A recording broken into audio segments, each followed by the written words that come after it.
Well, good evening again, ladies and gentlemen, to another, rip-roaring episode of Super Old Game Saturday. Tonight we're pulling the Wii U out, and we're going back in time a little bit with the N64 games I have. In particular, Pokemon... That was me hitting the analog stick on my Pro Controller to get that going. But we're playing Pokemon Snap tonight for the Nintendo 64. I've been looking to get to this one for quite a bit of time, because we have a sequel to Pokemon Snap that, after 21 years, is finally coming out in 2 months. So I figured we're going to play the original. We're playing on Virtual Console because I do own it on Nintendo 64 specifically, but it only has one save slot, and honestly, I didn't want to X mine for the purpose of this, and I want to at least play through the whole game, because it's not a long game. It's developed by HAL, and also co-published by them, and Pax Sothnica, which is and that Jack and Beans thing, by the way, is in reaction to the fact that this started as like a Jack and the Beanstalk game, but they kept that in the game anyway. As far as Pax Sothnica, they have a history of making stuff on Famicom and also on Game Boy, in particular Mole Mania, and also Donkey Kong for the Game Boy, which is a terrific game I'll have to get to at some point. But we're in the forest now with Todd Snap from the Pokemon anime, and he sees a rare Pokemon, and if it's me... it might just be me, because I haven't actually seen the cutscene for this on the Wii U version here. It looks like it's running at a better frame rate than it did on the N64. So, that's kind of unique. But yeah, he lost another one. But that's where we come in, because we're patrolling Todd, and we're going to be taking pictures of Pokemon on Pokemon Island, with the assistance and also, I guess, tough love, if you want to put it that way, of Professor Oak. So let's get this started. I got a lot of memories with this game, and I'm going to assume maybe some of you in the chat do as well. This is actually the first Pokemon game I ever played. I did not play the Game Boy RPGs first. I played this one, and then I went to the Game Boy RPGs. But I always liked this game just because of how unique its concept was, and it still kind of is, because I don't have a whole lot of games I can think of where we have photography going around with it. But this one did it, and did it really well, so that the games I can think of that had it clearly were pulling off of this, and I think they've even admitted it later. Okay, first thing I'm going to do is I'm going to the options menu. I want to set my Z button setup to switch, which means that I press the Z button, or in this case, it's going to be the ZL button. You know what, I may as well get into this now quickly before I start. This is the Wii U Virtual Console menu, and I do want to show off one quick thing before I go on, because I'm using the Pro Controller for this one. So you can remap the buttons. So I'm going to be I've remapped the buttons specifically for this to kind of make it a little more comfortable to play. Particularly the idea of how I have the A and B buttons swapped, and also so the aspects. Wait a second, did it not save that? Okay, actually good thing I went and checked this, because for the A button I need to switch this back to C down, and I need to also make sure that the R button or the ZR button is targeting the R button, which it is. Okay. All right, because I went in there earlier just to make sure everything was set, and I realized there was some buttons that I needed to have set that weren't. But okay, so you got the Z button set up there. We're in stereo sound, control stick setup, reverse. Basically, you can invert it or not. So with that, let's get this ball rolling. Okay, so we got to put our name in. As I said, Todd is the character. He was from the Pokemon anime. We're gonna name ourselves not Todd. This is gonna be a little difficult because this has only analog stick for movement, but. Alright, so we're going to name ourselves after our little stream that I have here every Saturday night at 7 p.m. Eastern Standard Time, and thank you for watching and coming in and joining me for this Saturday and for this Pokemon Snap extravaganza. Alright, so we're going to name ourselves SOGS, as short for Super Old Game Saturday, because I don't think that will fit. And let's go... Actually, you know what? Yo, let's put a nice exclamation point at the back of it. SOGS! Alright. Okay. Hello there. Oh, there we go. There's Professor Oak, who is voiced by... I'm trying to remember the name of the voice actor from the anime. But yeah, that's him. He doesn't talk a lot, but he talks every so often. But anyway, we know him from the other games, but in case you don't, he's the Pokemon professor, and now he's on Pokemon Island, because we want to build his Pokemon report. Basically, we go around, we take pictures of the Pokemon on the island, and he'll judge them. Hey, Electverse, how you doing?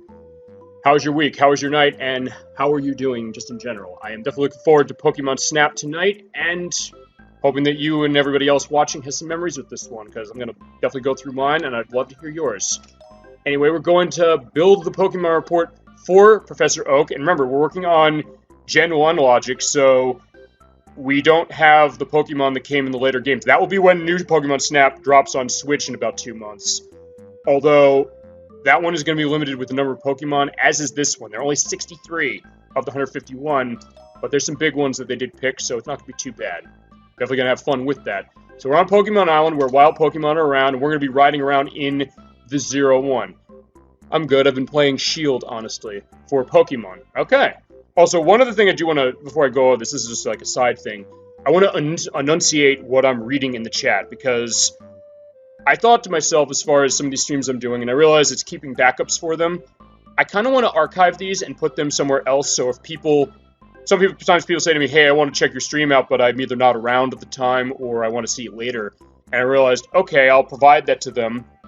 So I think when I answer questions or read comments in the chat, I'm going to try to enunciate things a little more, just to make sure that everything is there, because I don't know the way if I have this set up, if it's going to be, showing the chat with the recording equipment I have. I mean, showing me within the Twitch window, but not in the other thing. But again, I'll figure that out at some point, but just to go about that, we were taking the 01 through 7 courses here, and we're going to be taking pictures towards the goal gate. Should I repeat this information? It's saying to hit A. I'm not hitting A because I remapped the buttons for this Wii U version, so hit Y is no thank you. You'll teach me how to take pictures in the first course. Alright, press A to do it, or B in my case. So we're going to start on the beach. Yes. Alright.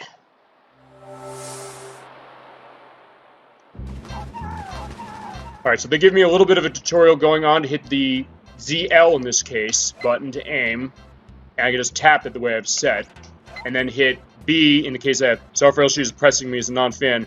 Okay, so you haven't played a whole lot of Pokemon, but actually that's an interesting thing I've heard from people who started with that one but have been impressed with the series. I actually started with this game. I didn't start with the RPGs. It wasn't until later, so coming into this I was just curious about the idea of photography. But anyway, we're taking pictures of the Pidgey here, and they give you a little icon when you see them.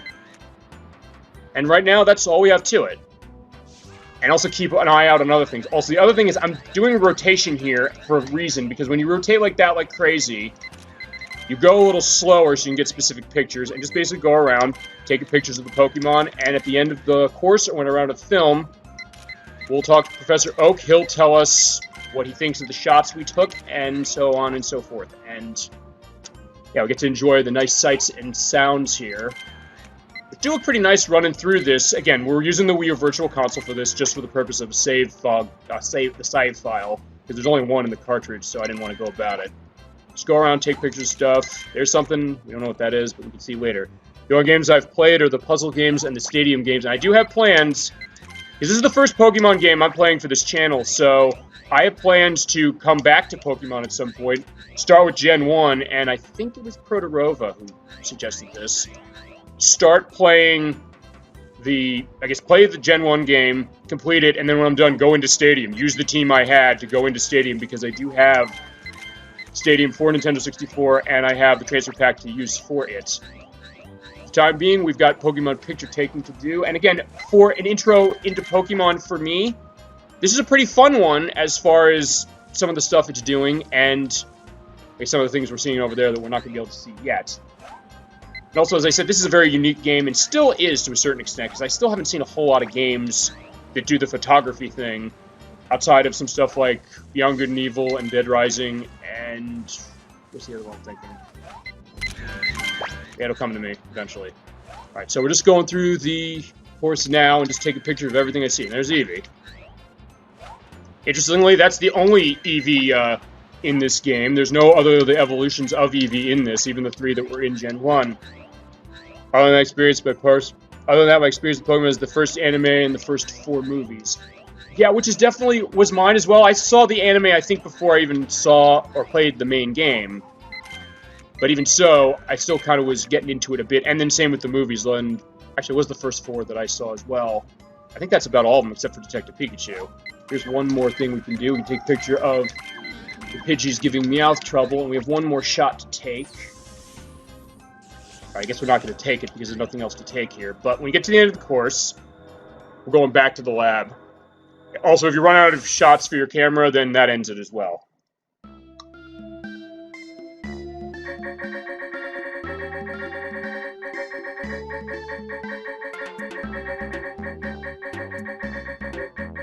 Alright, so we have 59 pictures in our log, and how this works is that at the end of each stage, you go through, you pick the pictures of each Pokemon to show him, and you have to give him pictures of Pokemon unless it says, like, here, there are no Pokemon in the area. Well, alright, there are Pidgeys there in the screen, but they're out of range, so he doesn't consider that. And we're going to see in a minute, Professor Oak is pretty stingy about some of the pictures he is going to judge. Also, I do want to say something else. Although I'm fine with using the virtual console here, I also am sort of at odds with that because the visuals for the pictures are really blurry because of the way that the visual textures, the visual filters that the Wii U uses run this. So weirdly enough, the game looks okay, but some of the pictures like this just come off looking a little indistinct. That being said, anytime you take a picture of one Pokemon, it'll record based on all of the pictures that you took of them to try and choose the best one. I'm gonna choose... That is a special shot, but I want to avoid one thing with this. You know what? Let's not avoid it, because I want to... no. Yeah, I'll take the first one for the time being. I was going to say, there's a couple things he's going to judge me on. I'll say there's Doduo. Now, what you're usually looking for as far as the pictures you take, you're usually looking for size, you're looking for it to be facing you, and you're also looking for it to be centered in the frame. I think Pokemon is a great series for beginners that want to get into RPGs in the same way that Kirby is for platformers. Yeah, that's true, and I agree with that, and certainly that was the case with Pokemon. A lot of kids grew up playing it, or playing the new ones now, but at the same time, they do still have some deeper mechanics to them so that even people like myself who are older are still playing them, or even like coworkers of mine. When Sword and Shield came out, we all bought it, and like in our 20s, 30s, and we were having a great time. Okay, so I'm going to take this shot of Doduo now.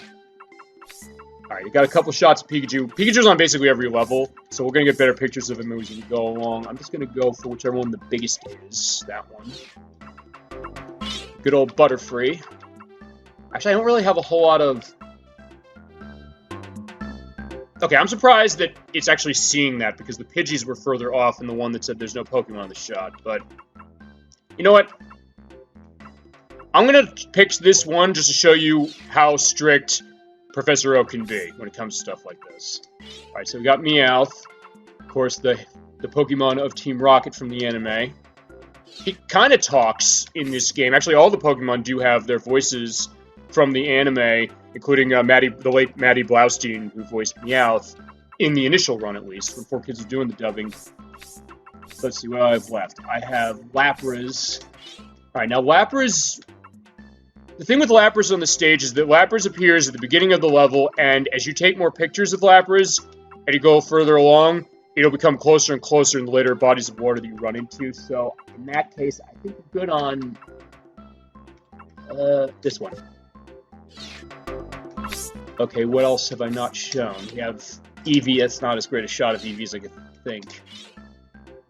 This is not going to be a good shot of Kangaskhan, and he's to my back for a reason, which we'll show later. So now, when you've selected all the pictures that you have, or all the pictures you can get, these means you take one picture of a Pokemon each time, and you provide it Professor Oak. And you also put in an album that I'll come later. So let's take it to him and see what he says. Alright, what's new this time? Alright, so this is Pidgey. So first you will look at the size. 390. So the most I think is 1,000. Pose, 1,000. Alright, so that's good. And then technique, which is whether it's centered in the frame or not. So basically, when I take the picture and it shows the name on screen, that's how you know it's in the center of the frame. Okay, the Pokemon's in the middle of the frame, so we're good there. And by the way, by doing that, you get double the points that you got from pose and size combined. Wow.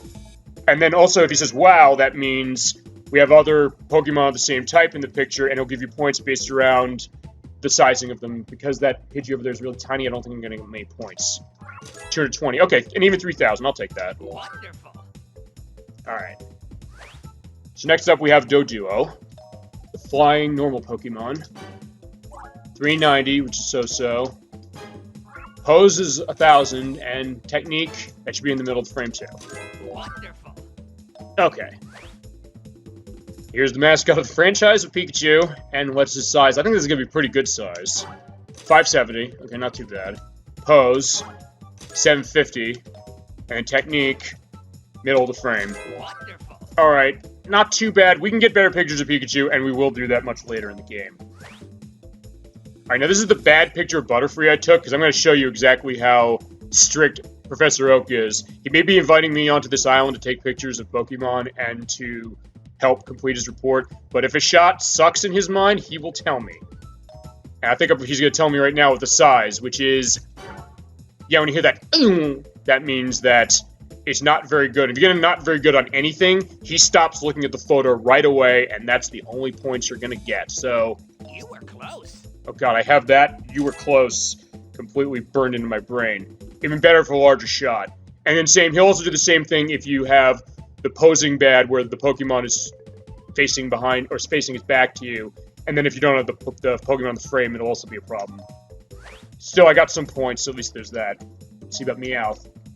650 for size, 1,000 for pose. Technique is... That is just barely in the middle of the frame, but we got it. Wonderful. Alright, 3,300. Eevee, that might be a little too tiny. Alright, that's just enough. 290. Pose is 750, and then the technique was in the middle. Wonderful. Not so great scores right now, but again, as we go further, we'll be able to increase our capabilities to get better shots. Size is 250. This part I'm curious about, because I usually when you photograph from behind, he'll give you a problem with it, but I'm kind of at an angle there, so I'm curious what this is going to take. Okay, no, it's still from behind, so 50 points. Ugh. You were close. But you see, it disappoints Pokemon to be photographed from behind. I think they changed that dialogue before the game came out. But, yeah, I don't know why the Pokemon get disappointed. I don't think they care. They just don't want to look at you. There's Lapras, which I think is probably going to be one of my best shots here. 370 on size. Pose is relaxed, 1,000. Technique is in the middle. And then extra Lapras in the shot, of which we have 2. 280. Wonderful. Yeah, that is my best shot. A little over the Pidgey. Okay, so we have the results of the trip in the Pokemon report, which will give you the number of Pokemon you saw and your total points. As you get more points, we get other things going on. So I saw the pictures taken, and with that, again, saved in the Pokemon report so I can look around. There's my Pokemon report options, so he'll show me that.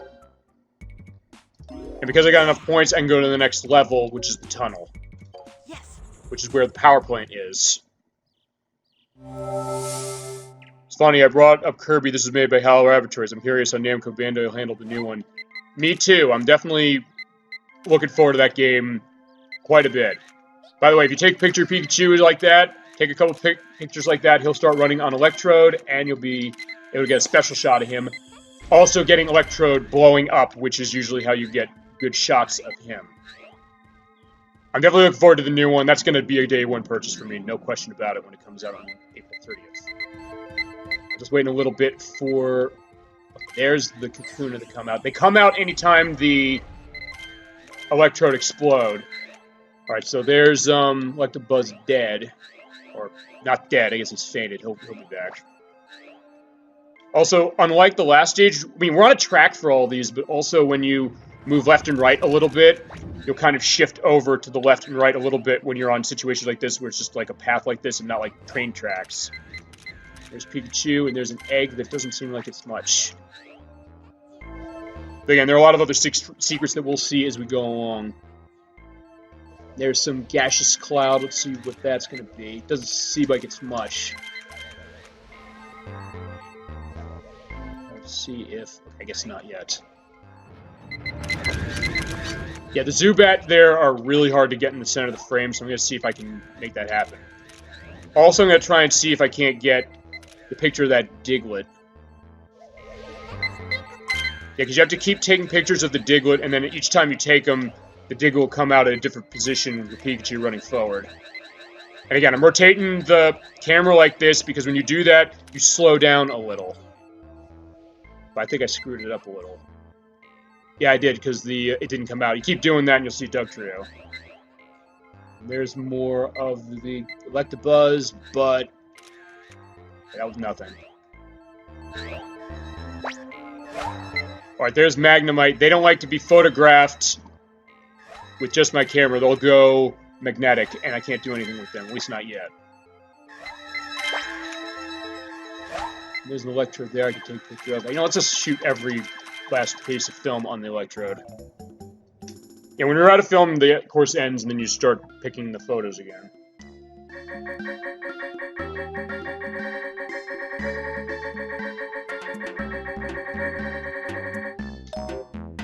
I use the album art now to save favorite pictures to the album.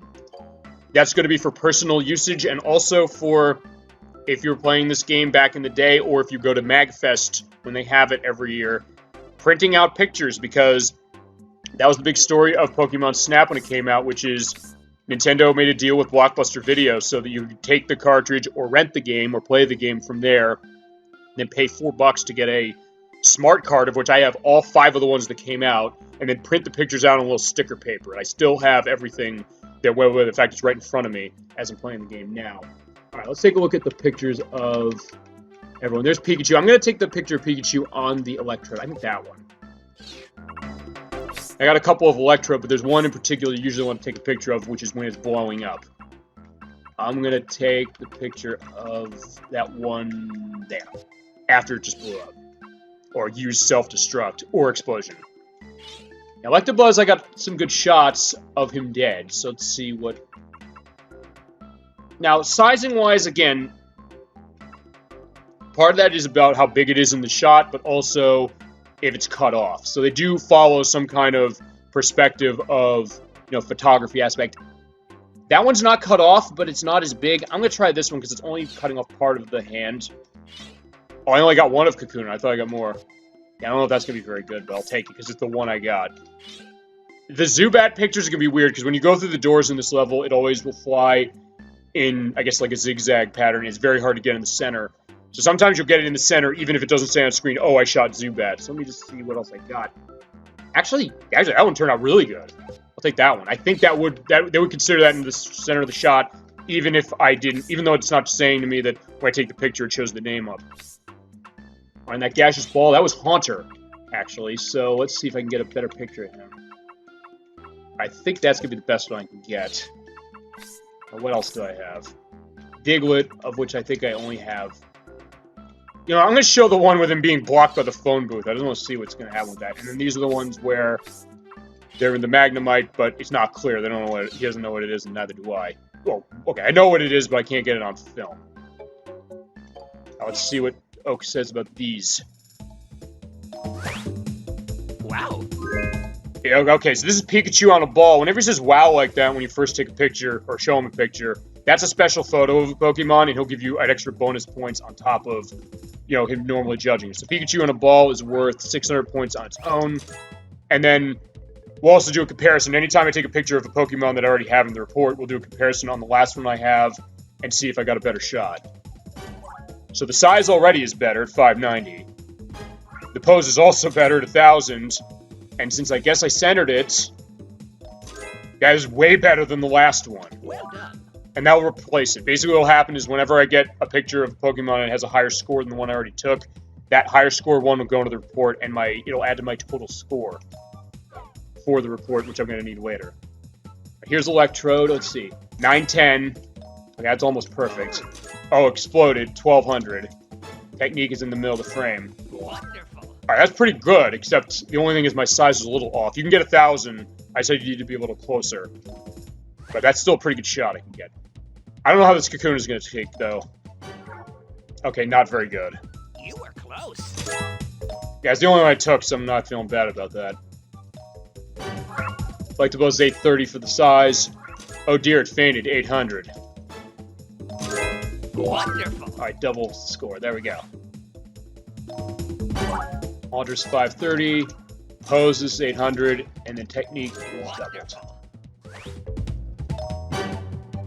930. Alright, so this is going to be the interesting one because, as I said, I didn't see the name come up when I took it. So I'm hoping it's in the frame enough. Pose 1,000 and... Okay, good, good. Wonderful. Alright, that was pretty good. And Diglett, he won't comment on the fact that there's an obstruction blocking it, but I don't know if that's going to go to anything. Oh, well, alright, 150 for the size. You were close. But there was a phone booth in the way. I wish you said that. Wait. Alright, when you hear that wait, by the way, you have an unlock, so let's see what this is about. Make your work a little easier, here's a present. Come in handy for taking Pokemon pictures. Would you like to be closer with Pokemon? Then use this apple-shaped Pokemon food. It's easy to use. When you're not focused your camera, press the A button to throw it. Pokemon in the distance will happily come closer when you use it. If you want to throw further, look up and throw. So it throws it an arc, basically. Throws Pokemon food, Electrode's not moving, you see what happens. Okay, and with that, you can also go back to... Okay, I can go back to the Pokemon report, and then also see what my best shot is, along with all the other Pokemon. Which so far is Pikachu on the ball.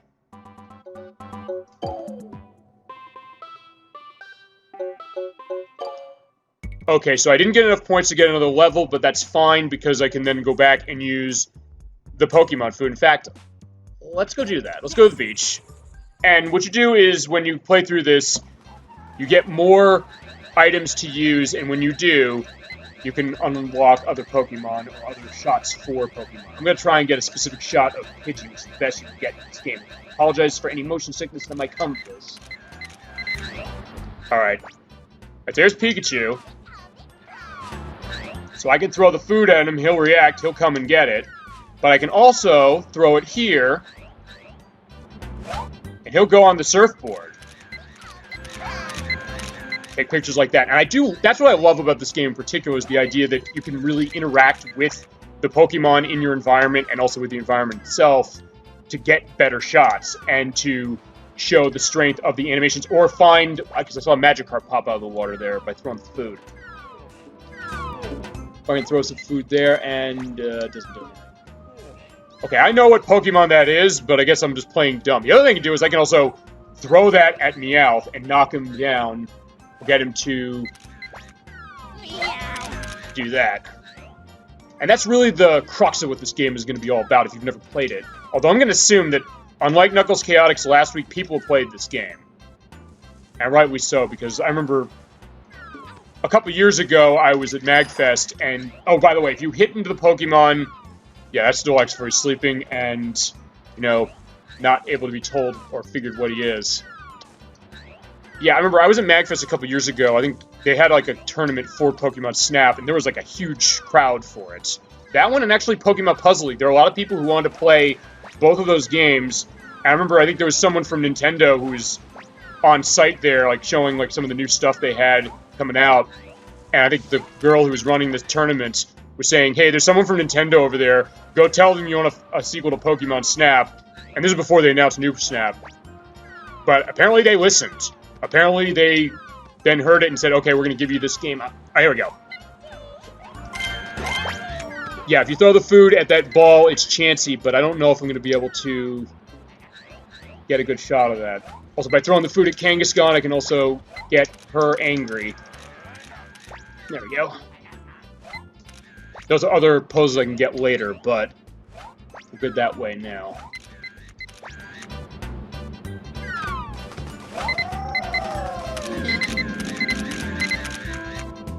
I'm going to try one more time as far as Magikarp, because there are Magikarp in the water, but you have to be very specific when you throw, and I might run out of time. The new Snap looks gorgeous. It sure does. When they announced it, I first was saying, I'm glad they're making this. Because for years, I was first saying, they should make a sequel to this on the Wii U in particular. With the gamepad, it would have been a perfect choice. Although, with the Switch now, you still can probably have the same setup, and I'm going to be curious to see if they have that as an option. You can perhaps have like a gyroscope view, and like view the camera view through like the screen. But again, the new one does look great as far as the graphics are concerned, and also because they're going to be more Pokemon in it. I think they said they're going to be about 200, which admittingly is not all of them, but that's still a pretty large number, especially when you consider the fact that for this game, and I guess for that one, they really had to focus on getting the animations for everything in relatively smooth.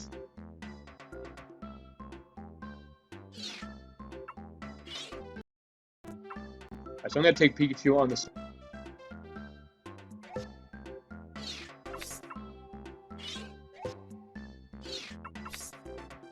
Yeah, unfortunately I can't get Snorlax yet.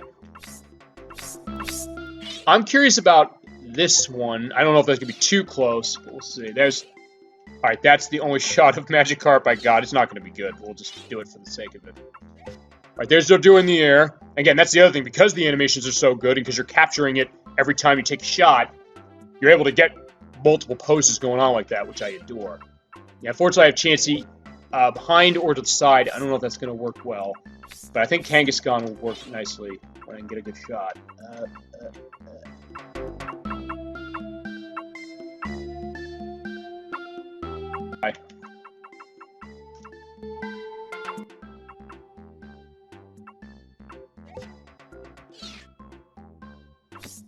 Or about Pidgey.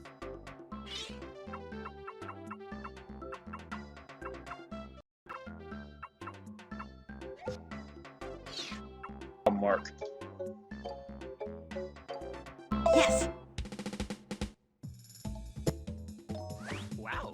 Alright, so this is Surfing Pikachu. Yeah, before Pokemon Yellow came out, this is technically where we first saw Surfing Pikachu. But yeah, by getting him over to the board, we get 1,000 points on the side of it. Namco really knows how to make great-looking games. That they do. I mean, especially with the stuff coming to Switch. That being said, I will say that some of the stuff has been kind of weird, because I remember I bought Soul Calibur 6, and I bought that on Xbox One. It didn't look so hot. I was really kind of surprised that it kind of looked semi-shoddy. I'm not a huge on Soul Calibur 6 anyway compared to the other ones. But generally speaking, you're right. Namco will get some of the aspects of the graphics going. With New Snap, I think they're definitely going to be doing that. Okay, so what's the size of Surfing Pikachu? 440. Pose is very lively, and the technique is double. Well done. Alright, so I got a 1,000-point increase on this shot. See how Butterfree was. Okay, this is definitely going to be better because of this.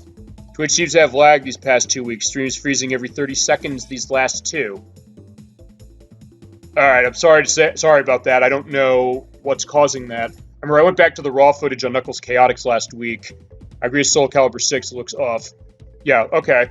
As far as the stream stuff is concerned, I went back to the raw footage of what I took from last week for Knuckles Chaotix. It didn't run badly at the end of it, but then again, there's a difference, I guess, when you're seeing it as opposed to when I, have it recorded. Which is also why I was saying earlier, and just to reiterate this, if you're just joining me now, I do have the raw files for, I think, all of the streams I did going back to, I think, end of October. So what I'm thinking of doing is, like, uploading them, probably, like, putting them on YouTube or something like that. Maybe starting, like, a Super Old Game Saturday channel there, just for the purpose of recording some of these things, especially when we do Metal Gear Solid and go back to that in a couple of weeks, so that we have all the other parts there. So for people coming in saying, like, hey, we're at the third part of this, where are the other two? I can at least point there. And also, feasibly, when you watch them over there, they won't have stutters, because when I was watching the footage for Knuckles Chaotix, there was not much stuttering on the video, and nothing really as far as my voice is concerned, or cutting in or out. So yeah, I'm sorry that's happening on Twitch's end. I guess Twitch has been very busy this past weekend, especially with BlizzCon, so I'm going to assume that might have something to do with it. And we'll get into BlizzCon, we'll get into a lot of the other discussions that have been happening in terms of retro game news, of which there's been a lot this week. So I'll definitely get into that. Probably, I guess we can do that feasibly when we get into the power plant, because I'll go around. I think it's on Twitch's side because it gives facepalm picture instead of just saying it's offline. Okay, that's unique. I did not notice they did that. Alright, so going back to Pokemon Snap for a second, we got the pose better, the size is better, so he's looking at it right there. Well done. Yeah, that's a massive improvement on the last one I took. There's Meowth again. I don't know if this is going to be too close. He usually doesn't complain too much if it's too close, unless it's completely unless you're completely unable to tell what Pokemon's in the shot. Alright, 630. Again, because it's a little too big, but still you can kind of tell what it is. Pose is that. Alright. Okay, so what happens then if you get a picture, the new picture you're taking is not as good as the last one. You can feasibly erase the last one if you want for the new one, but you usually just want to hold on to the one that's bigger. Alright, this is going to be terrible with Magikarp.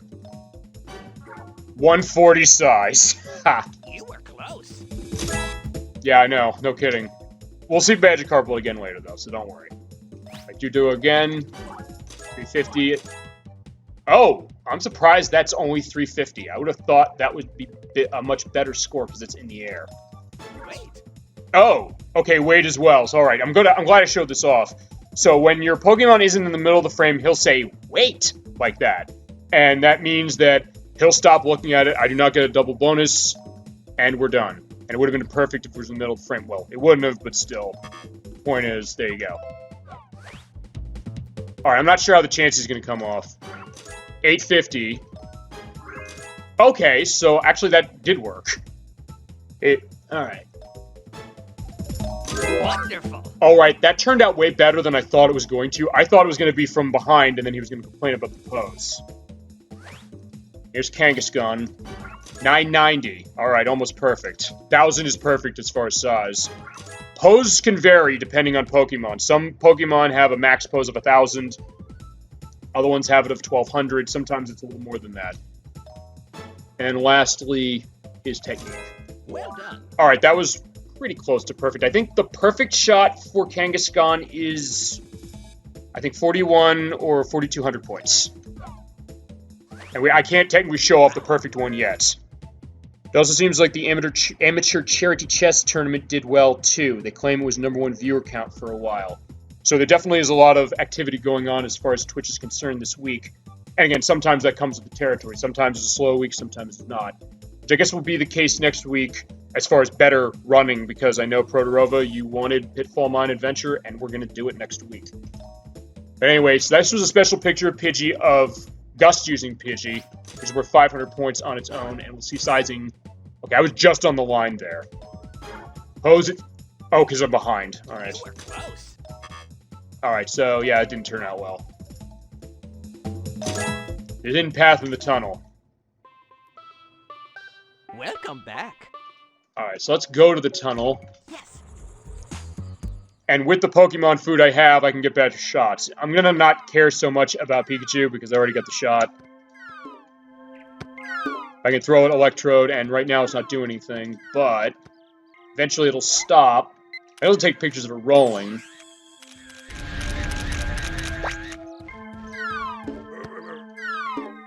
Also, I want to try and get the Electabuzz out of the way, or get it running. Actually...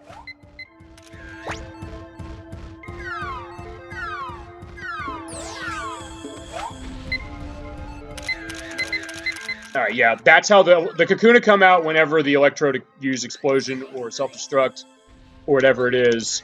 But again, sometimes you're at the mercy of where the Kakuna come out, because it sometimes is random. I think it's random.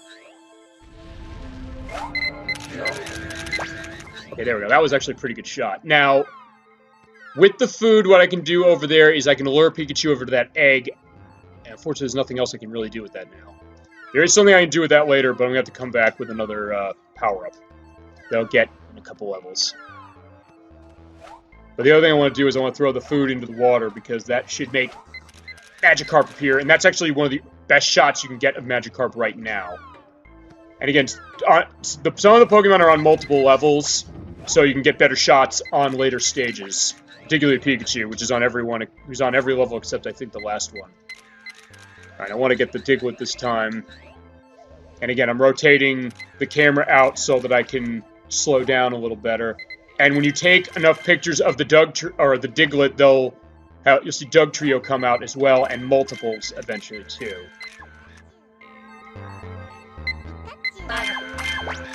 That's a little close for my liking, so I don't know if that's going to work. Alright, there's two other things I do want to do with this, and now with the Pokemon food I can do this.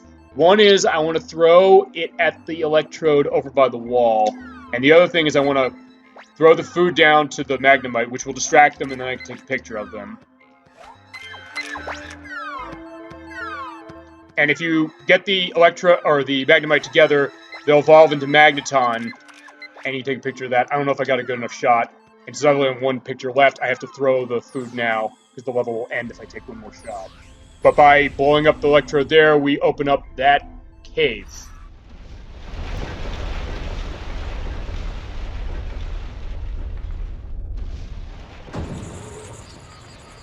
And suddenly the 0-1 has anti-gravity thrusters, so we're going into the volcano. That is how you unlock the volcano, by the way. And again, you need to have the Pokemon food to do that. Okay, so let's go through what I have in my haul.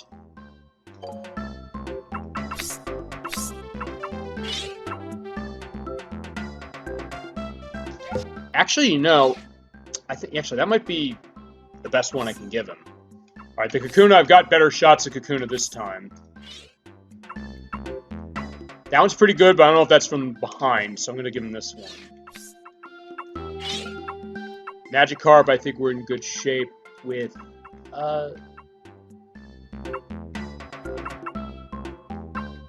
that one. Okay, I already gave him a Haunter picture. Let's just give it to him this one. Pikachu is not. This is not gonna be a good shot, but we'll show it just because. Doug Trio. I got a couple for Doug Trio. Okay, that's really close. I'm gonna be curious how that's gonna look. And there's Magnemite.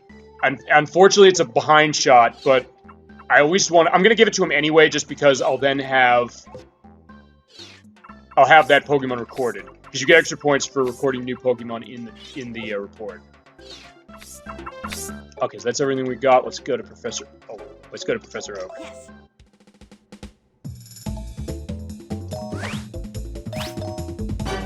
9, 10. Actually, oh, exploded. Alright, same. Oh, almost, because there is a 50-point addition on that extra electrode on the left side of the frame there. Well done. Alright, it is just barely better than the other one. There's Kakuna, which is going to be a lot better because it's bigger, and I have it centered at... Oh, I don't have it centered. Looked like I did. Well done. Still, it's better than the last one, so I'll take it.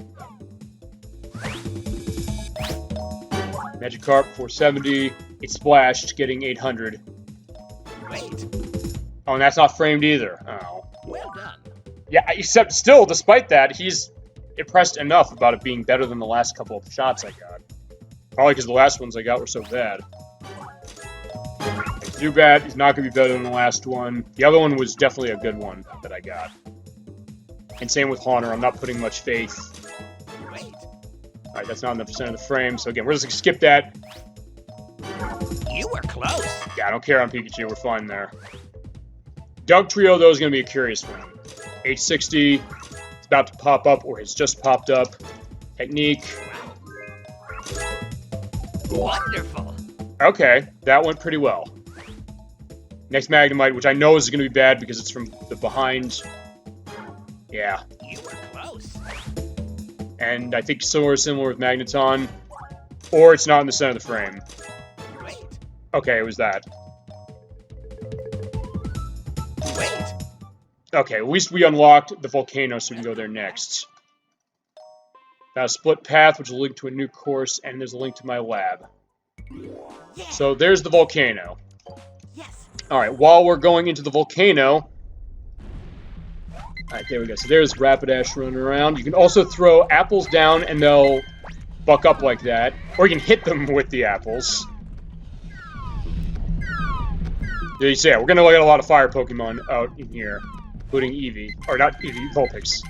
I know I always say Eevee and Vulpix at the same time. Maybe because they're both sort of fox-like, although I guess Vulpix is more fox-like. The thing about Vulpix is that they don't like getting their picture taken unless you distract them, so basically that's where you throw the food at them, otherwise they'll turn their back at you. There's definitely a lot of secrets to find in this stage in particular, and I'm going to be showing off as many as I can going through. In the meantime, though, what are some of your other memories as far as Pokemon? I was hearing from Electverse in particular that... Okay, there's that Magmar, you know, flame-throwing that Charmander, which evolved. But yeah, he was mentioning playing Sword and Shield now, or Shield in particular, and then mostly being familiar with the spin-offs. What are some of your other histories with this? While I stay here and run into this egg, which...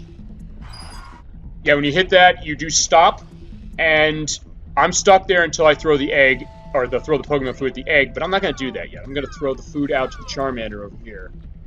Because when you do that, they'll call their friends over, and then we can get better shots of having large numbers of these things. Basically, the key here is just lure them over with the food.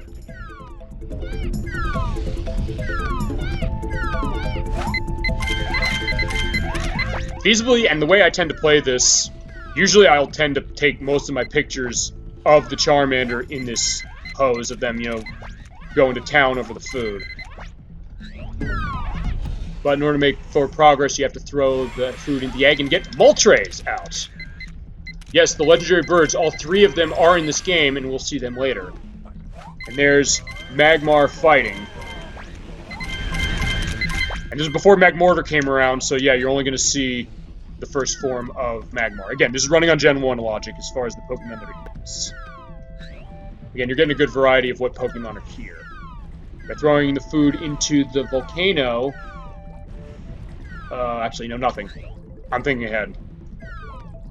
Then again, you can also throw the Charmeleon into the fire pit, and I'm going to do that. It's not cruel, I swear to God, because he is a fire type. Also, you have to do this, because then what happens? It evolves again into Charizard, which... As far as the Charmander line, Charizard is the only... Or, Charmander is the only one where all 3 of its evolutions are in this game. Which is interesting. But yeah, he's clearing the fire, and... We're going to assume Todd made it out of that okay, but we're out of film.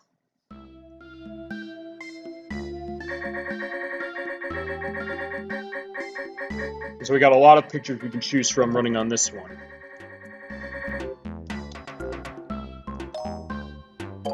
Starting with the Rapidash.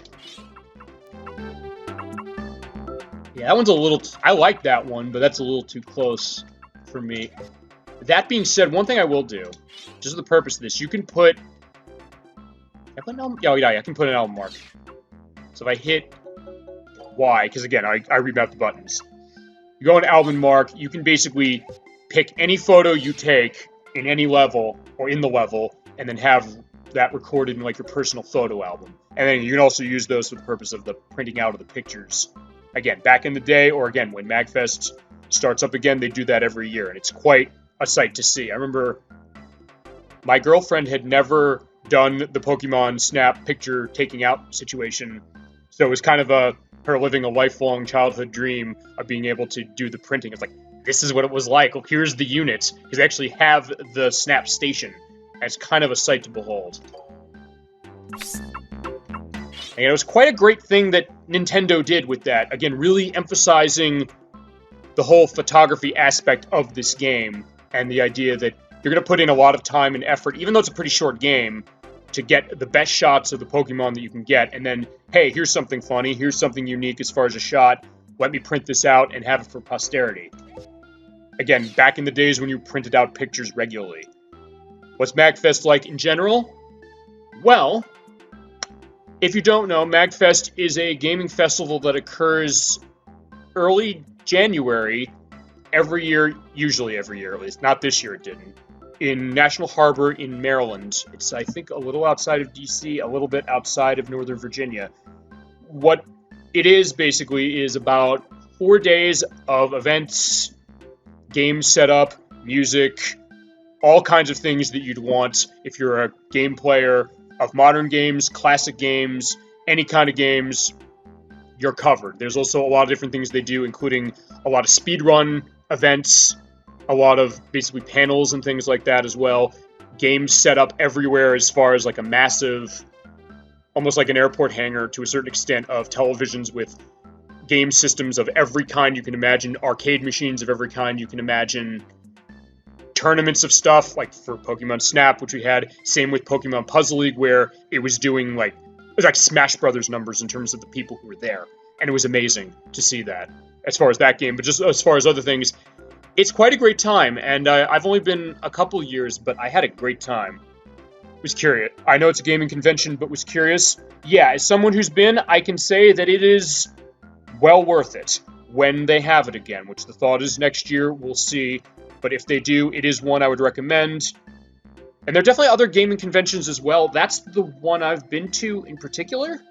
I've heard a lot about, as far as stuff on the East Coast, I've heard stuff like PAX East and MomoCon, which I believe is in Georgia, and then also Too Many Games, which I think is around Philadelphia, and then a video game convention, which I think is in Parsippany, New Jersey, I believe. So there's a lot of conventions around. So no matter where you are, you should be able to find something or some equivalent to MagFest, or some people will just want to go to MagFest each year. And actually, the other thing is they also do have other variances of MagFest across the country. I think they have like Mag West, it is. instead of like a West Coast variance.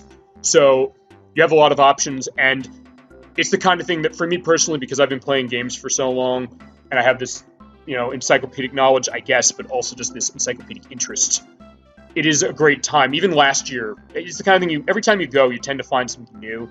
Like last year's like this video game museum where they'd have like all these development kits of things, ancient computers of like Apple II, Macintosh, IBM PC Junior, things like that. It's quite incredible. So it's an experience I would definitely recommend if you haven't taken it, just because of that. And again, you run into situations where if you have a love for gaming, no matter what kind of game it might be, video game based, you're going to like it. And lots of shopping, lots of opportunities to spend your money on some really nice things, which I picked up a lot of great games and weird items there, which I can actually go into because I've got a couple of games that have come out of MagFest, or I've had purchased from MagFest. I should probably do that. I should probably just like pick a bunch of games that I picked up from MagFest and showcase them that way. All right, in the meantime, we'll get back to getting the pictures of the Pokemon. I do want... Okay, I like that one. And then also those pictures of the Charmander that I got. That's the one of Voltaire's I want to have. And then got a lot to choose from as far as the Charmander is concerned. I do think I want one of... that one. Sounds nice. I just wish I had money to go. Yeah, I mean, it's not necessarily cheap, but I mean, at the same time, it's also something that you also can... I mean, the thing about that is that the way I tend to do it is sometimes I'll save my money up during the year, and then also the other times I'll pool in with other people as far as things like that. So, I mean, if it's something you can't necessarily go every year, that's fine, and for sure, I mean, you'll obviously be able to run into situations like online with people who, again, will commiserate about stuff like this or have events. I mean, when you really think about it, even something like this that we do every week here is kind of a take on that because I'm running the gamut of gaming all over the place. So you can kind of get your, fandom going, get with people, meet people to understand what they're doing and stuff like that. But again, there definitely is quite a nice thing as far as having some of those experiences with that, and I definitely look forward to doing it at some point again. But for the meantime, I do like doing this, and I will say one thing is that if the thought is this, or if I'm suggesting that when everything opens feasibly again and people are going to go around, that I'm going to stop this, no, do not worry about that. This show is not going to be ending easily. I've got some plans as far as what I want to do with this, with some of the games I'm playing, but also potentially getting other people involved, and we'll get into that. In fact, the next level, I think we'll get into that a little more. All right, so take a look at the pictures we got of Rapidash. Not bad, but it could feasibly be better. Such as... plans I have. Well, one thing I wanted to do is, along with getting other people involved, and we had that last week when I did Knuckles Chaotix. I have that this week, obviously, with all of you, and the other weeks too.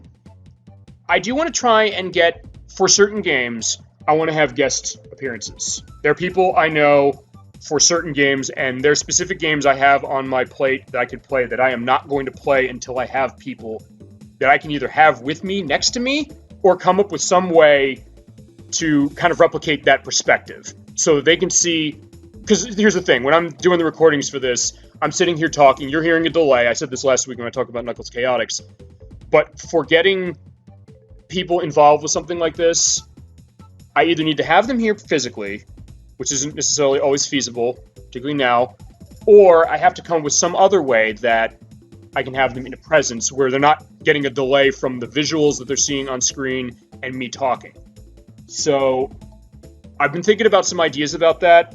I'm thinking perhaps like doing like video conferencing with another device, perhaps another laptop, perhaps a phone, something like that, to go on certain games. In particular, I'm thinking when I get to... There are a couple games in particular with that. With Mega Man X3, there's specifically someone I need to have involved when I play that. When I play Zelda Ocarina of Time, whenever I am able to get to that, there's some people I need to have specific for that. Let's talk also about Diablo 2, which is getting a remake. We just heard that from the Blizzard event yesterday. it's getting a remake, or a remaster, I should say, on everything. It's going to console for the first time. It's the last Diablo game that has not hit console yet. So when I get to the point when that comes out, it's dropping for $40 sometime later this year. And I think it's being devved by the same people doing Diablo 4, and it's remnants of Vicarious Visions who are devving it. So I have high hopes that it's going to turn out great. When I get to that point and I stream that, because I do want to stream that version, because I played on the PC, I quite liked it, but I do want to show the console version off, just also for the purpose of it being a remake. So there are people in particular, I can think of someone in particular I need to have with me on board for that one. I'm not doing that one alone. Okay, I might get it. Yeah, I mean, I will, because, again, it's only $40, so it's not going to be a full-price game. It's going to be the same way that the Tony Hawk's Pro Skater and Crash Bandicoot Insane Trilogies are talking about Vicarious Visions releases. So that's a good case. Again, it's not out right away, so there is that. We have time for that. Unlike the Blizzard Arcade Collection that came out, they announced it yesterday. They dropped it yesterday, which is for $20. It's on PC and all the consoles, and it comes with the Lost Vikings, Blackthorn, and Rock and Roll Racing. And with Blackthorn, it actually, for each of these games, it includes the previous versions of them.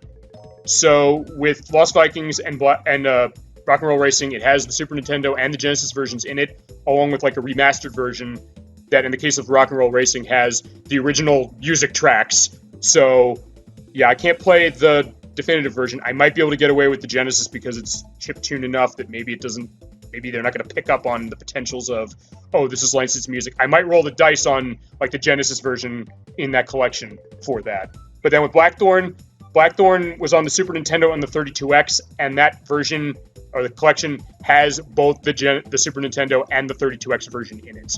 And considering the 32X version runs for about $250 now, and it's considered the best version of the game, I'm very happy to hear that they included that. So I'm definitely going to be buying that collection, and we'll definitely take a look at some of the stuff in that, because I've always wanted to go back to some of the stuff that Blizzard's done in the past, even before Diablo or Warcraft, and I think that might be a good one to do that with. Okay, so back to the Pokemon game we're looking at. There's the Charmander that we got. We got a pretty good setup there with the same Pokemon score. Right, so here's Moltres. 850. The pose, yeah, you get a big pose if you get him with the wings out like that. Wonderful. All right, 4,400. That is really good. Wow.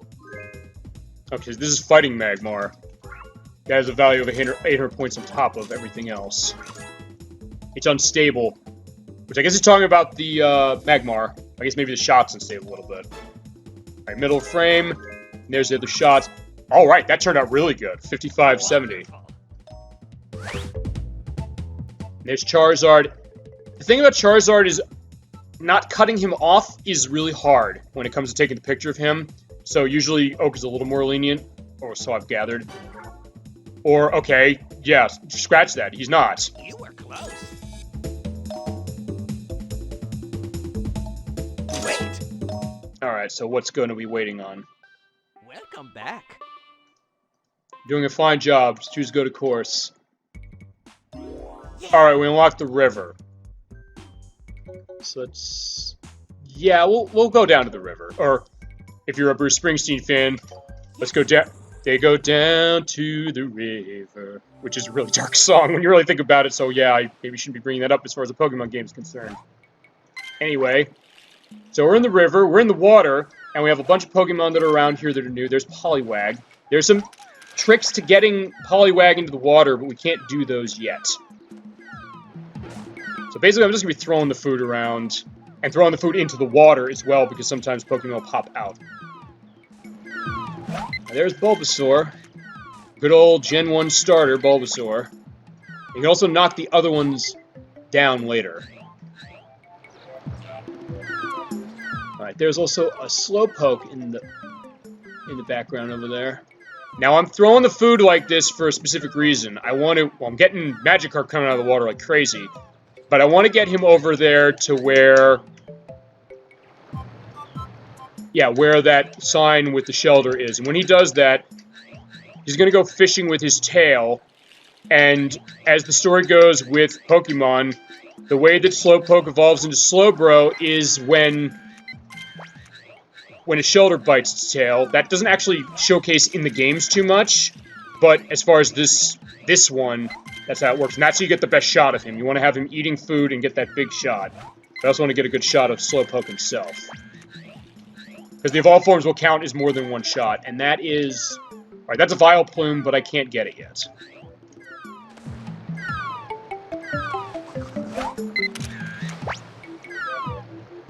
This is actually a very relaxing level. Especially of, again, the music and, like, the nice steel drums going on. One thing I do want to do is I want to hit... Okay, I can't hit the Metapod down with the food. Actually, it's been a while since I played this game totally raw without any, power-ups. And usually it's because there's only one save slot going on. There's Psyduck. You knock the water, or you knock the food into the water, and he'll jump out like that. There's one pose I want to see if I can get. It's not an easy one to get, in all honesty. And there's a Cloyster. Let me see if I can't get that. And there's something in the wall. I can't do anything about that yet. Same with that. Alright, there's a better shot of Cloyster I can take. Who's an evolved form of Shellder, if you're not aware, and has actually been my savior pretty recently with Sword and Shield. I remember I built one up which had Skill Link as its ability, so that any move that hits 2 to 5 times will always hit 5 times. So running Icicle Spear on that is quite a sight to see. There's Pikachu again. The Pikachu in this level is a little different because he pops up like that, and when you take a picture of him, he'll run around in that light, and he's really hard to hit. That's Speed Pikachu, and if you can get him in the frame, that's worth more points. But I don't think I did.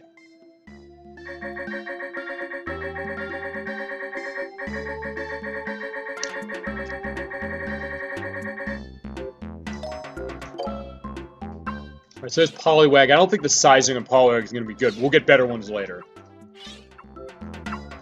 Same with Magikarp. I don't know if that's in the center of the frame, though. I'll definitely get a nicer picture of Bulbasaur right there. Yeah, and the Shellder... probably that one. Which looks a little weird that there's, like, that fire going on with, Slowbro. Yeah, I'll do that one.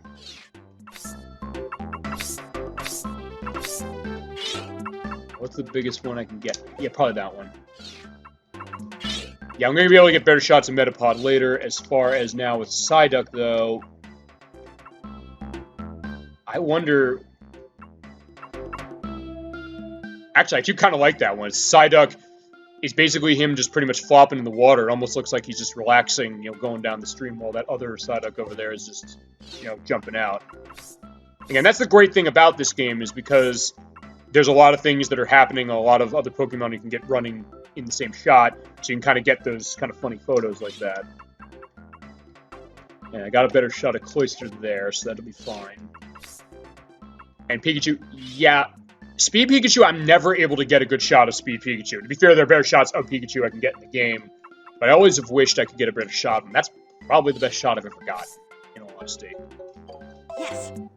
So let's see what the check is. 150 on Poliwag, oof. You were close.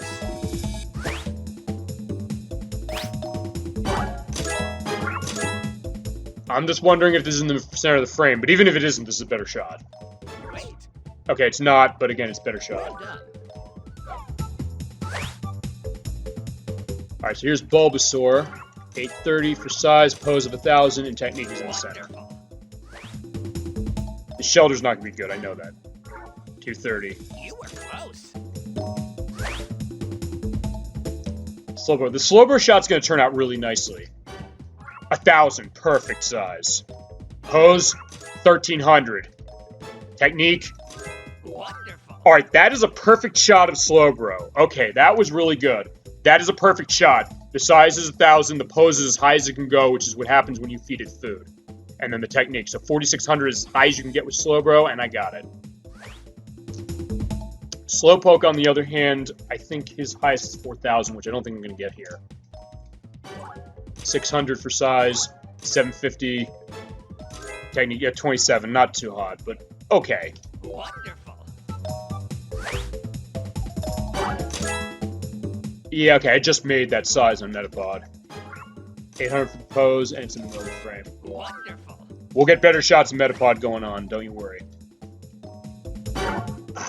Unfortunately, the size was too small. Oh man, it didn't look like it was that small. You were close. Still, I do like how that shot looks as far as, what I mentioned earlier. Clusters 450, pose is 750, and middle of the frame. Wonderful. Wow. Alright, I'm curious how Speed Pikachu is going to turn out, because yeah, that's a special shot, so we're getting 800 points to start. 270 is size, pose of 800. I don't know if this is in the middle of the frame. It looks like it either could be just there or just not there. Let's see. Wait. It's not. Again, that is one of the hardest shots of Pikachu to get in this game. There is another one we'll see, I think, in the next level, assuming I've unlocked it. Yeah, my best shot was that one. Wait. Welcome back. Take pictures at a good pace. Here's a present. Alright, this is the Pester Ball. This is going to be very useful going back.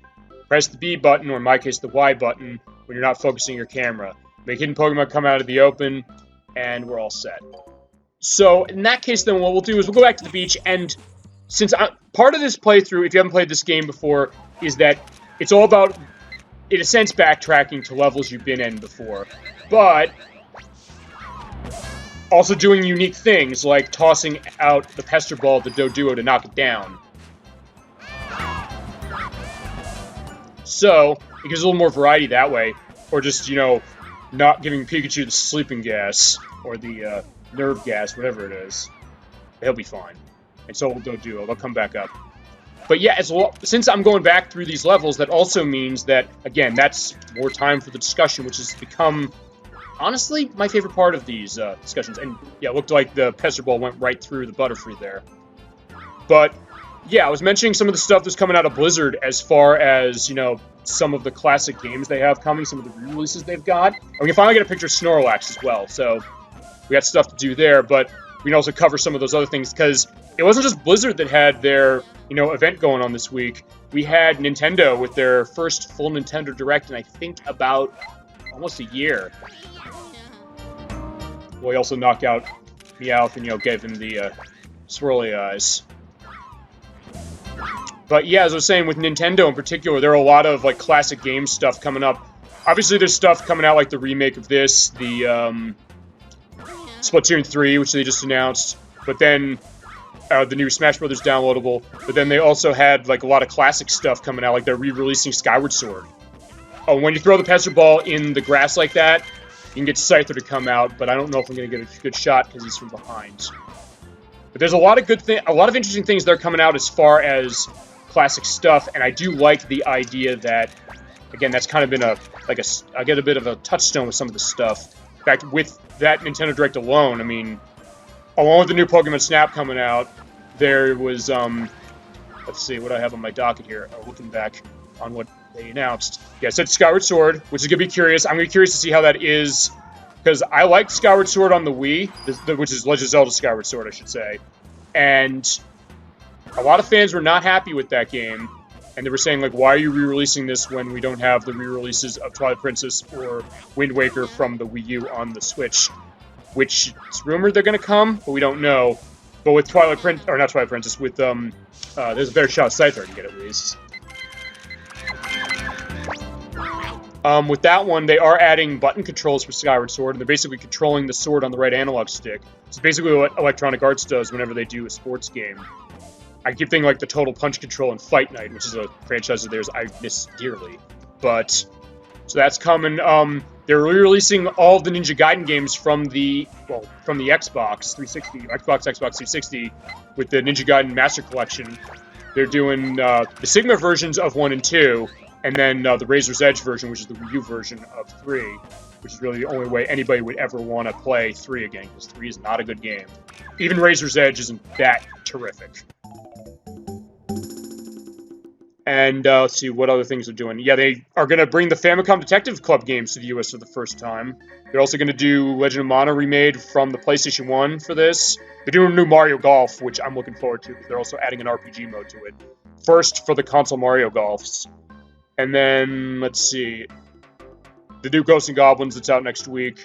Saga Frontier, which is also a PlayStation port. And then, the only other thing I can think of was Stubbs the Zombie, Rebel Without a Pulse, which is on the Xbox. They're porting that to the modern systems, which is good because the Xbox version is extremely rare. One of the rarest games on the system, actually. And it was running off the Halo engine when it came out. I think it was the guy who made Halo who actually went and broke off from Bungie and started his own company, Wide Load Games, that made that.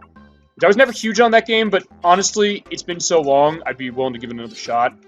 Especially because it'll be much cheaper than getting the original version. But yeah, a lot of classic gaming news that was happening this week. On top of the fact of, as I said, the Pokemon Snap sequel that's coming out in a couple months for this. So we finally do have Snorlax there. You need to have the Pester Ball at least to get him up. They throw it to him, and there he is, scratching his belly. I got a lot of Meowths I can take, or Meowth pictures I can give him. Let's see what else we got.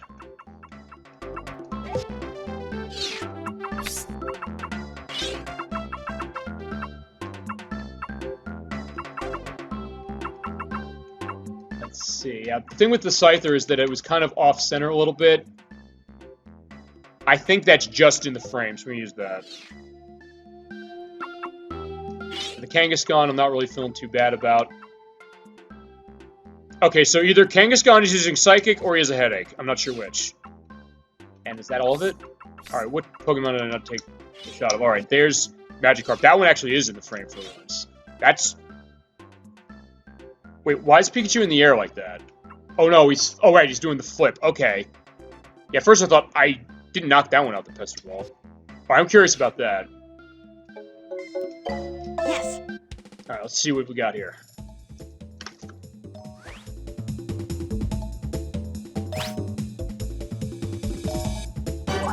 $400. Alright, my last shot was better.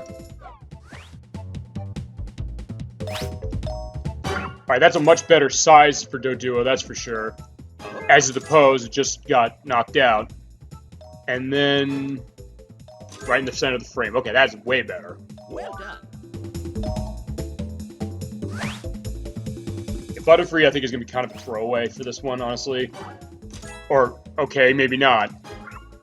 Or, okay, no, it is. Alright, the size is better, at least. I'll give it that.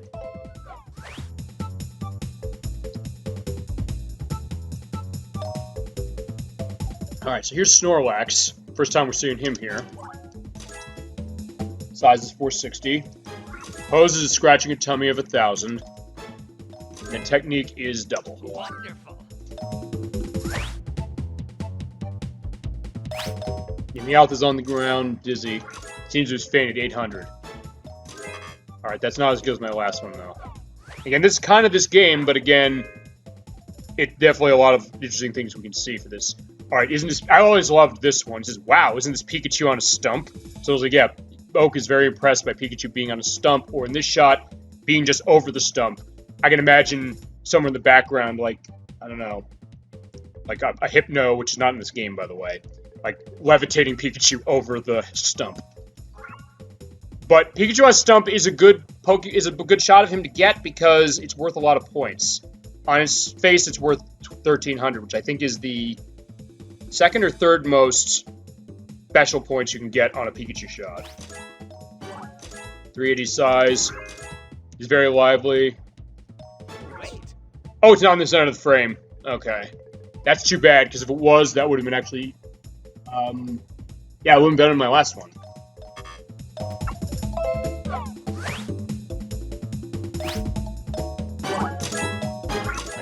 Magikarp, which I think is going to be better because that one is actually in the middle of the frame. Well done.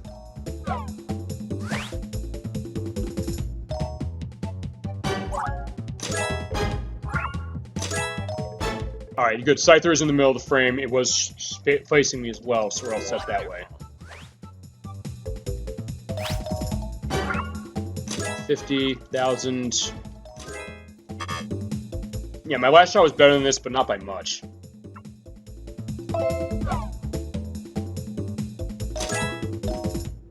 Alright, it says there's Pokemon hiding, so we have to... Yeah, down the river, so we have to go down the river again.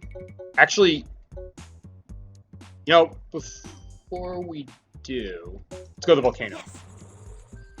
Now, I'll tell you why. We're gonna go to the volcano because... we use the Pester Balls to, well, hit the Rapidash and almost run it over. You can't run over the Pokemon, by the way, so you'll be alright. Actually... yeah, that is something we'll see later. I'm surprised they let you take the picture of that now. Yeah, but with the Pester Ball now, everything is going to go nighty-night when I hit it.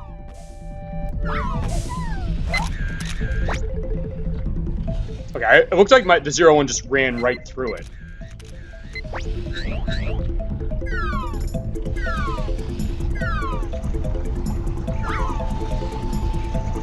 Yeah, I still do the stuff with the food, but again, I really am wanting to use the Pester Ball.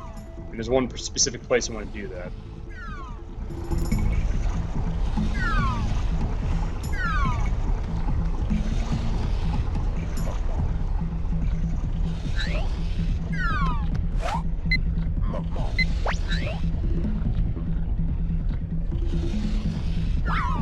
Yeah, I'm particularly waiting for after the Magmars over there. I'll try to see if I can get a better sized Moltres than I got even last time. Yeah, where all of its wings are showing in the shot. Also, feasibly a better shot of the fighting Magmar.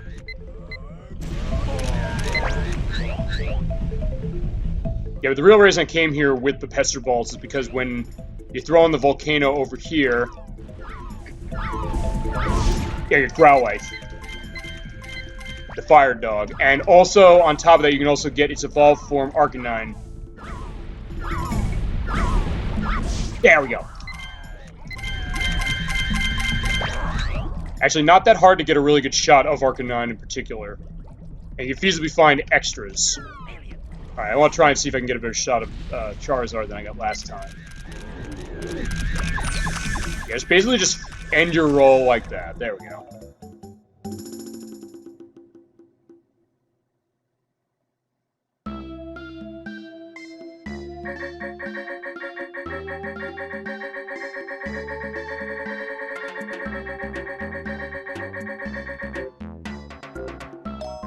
Okay, let's see what we got in what we have here. Yeah, what's this? This is kind of odd. Okay, I'm doing this a little out of order, sort of, because there's something that you need to take. That smoke cloud is something we need to show Oak later, but we can't show it to him now. So, unfortunately, that's going to have to go away. Alright, I'm going to show the picture of Vulpix, like, on the ground like that. And then we'll see if I can get the better shots of the Moltres. Actually, yeah, Moltres is actually pretty well centered here, and it's sized pretty decently, and the whole Pokemon is in shots. That might actually be better than I had. And then that with... there we go. While it's shooting fire. You do get more points if you hit it with the fire. Or when it's shooting the fire, I should say. There's Growlithe, who's a little new. Let me see if... Alright, yeah, the other way for the Growlithe is you want to take this photo, or show him the photo of them shaking the embers off of them. And similar with Arcanine, right... there. I was between these two, and that's the other thing you can feasibly also do, which is you pick a shot, but you can also then hit the Z button, or in this case the ZL button, to do a comparison of, okay, which one do I want better? So if I make it like a different choice, I can say, okay, this is the one I chose before, but I can hit B on this one, or A in this case, or A for Nintendo 64, B for Wii U Virtual Console, the way I've set it up, to kind of switch photos. I'm going to keep the one I had, though. And then same also with Charizard. I want to see if I can get a better shot of him than I had before.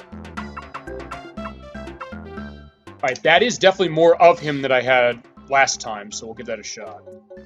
Yes. Alright, what do we got this time? Vulpix 720. Pose is...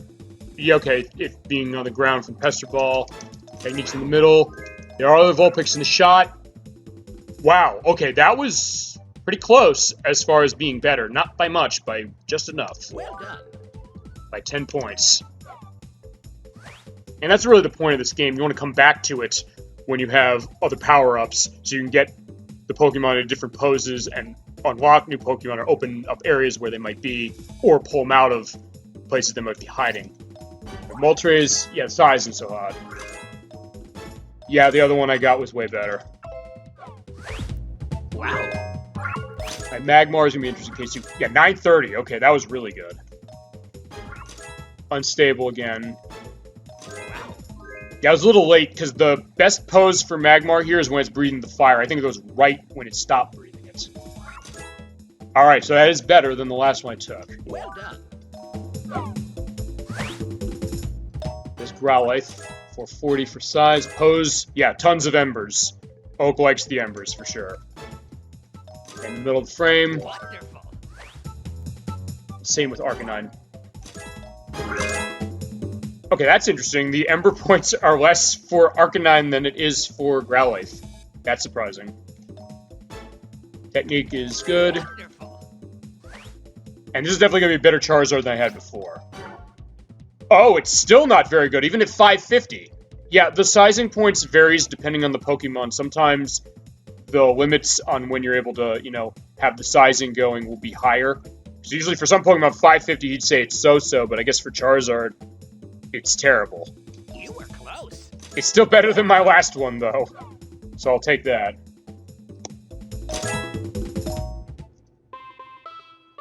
Alright, with that, we're going back to the river. Yes. And that Pester Ball is going to come in handy here. That's how you get the Poliwag out. You basically throw the Pester Balls towards them. In the area of them, you don't necessarily want to hit them. You have to get close, too, so that then when you throw it to those three, they'll go in the water. When they do that, they'll also appear in the water at various points. And if you get that one right there, which shining with the light, with the stars on it, that's worth a lot of points. And the other thing to do is I can also use the Pester Ball to knock the Bulbasaur there in the trees over there out.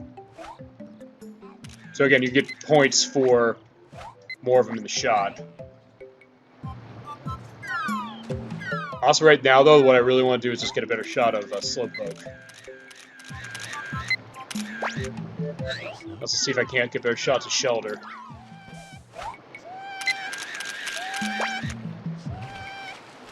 Yeah, there's a lot of Shelter in these areas, usually where those signs are. I wanted to see if I could arc my Pester Ball to hit the Psyduck over there. And the next level we're going to unlock, we have to do that a lot, so I want to get the practice in for it. Because that next level is going to be actually really, really hard doing that. And that was kind of interesting, because in a way, it's kind of like an on-rails first-person shooter when you really think about it. As far as how this game operates. Yeah, that's what I needed the Pester Ball for, to knock the Metapod down to get in the shot. And then I can also pretty much, if I position it right, yeah, basically park right there. And so I can knock the other ones down, and I can basically keep myself here forever to try and get a better shot of either the Poliwag if they come out, or of the Psyduck when I can pull them over here. Or knock them in, let's see. Alright, got it. Alright, that was a good shot. Alright, so we get used to that for the next level. I'm going to need to do that a lot. I do want to try and show off that pose of Psyducks that I can get. Not that one, although it actually is a better shot. It's that one. Yeah, and unfortunately I didn't get a good shot of it. It's that one where it's spinning, where it goes really fast, and you have to be very quick to get it in the center of the frame. I didn't, so we're not going to be able to see much of that.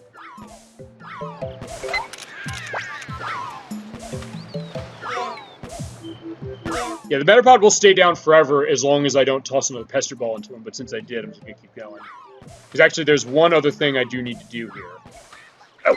Oh, I just got that in the frame. I'm going to be curious to see how that looks when I get back to the lab. Alright, yeah, by hitting the Pester Balls there, you get Porygon. And hitting it with a Pester Ball again sheds its, sheds its camouflage. They do like eating food in particular. That's where you get good points from them. You actually need to use that right here to bring the Porygon out and hit the button. By doing that, we open the next stage. Pikachu.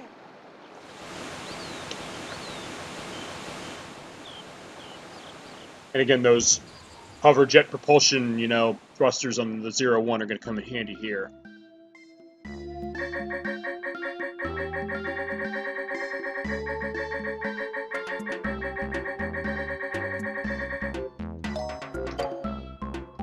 Yeah, I know I got a couple of really good shots of Poliwag. That one in particular.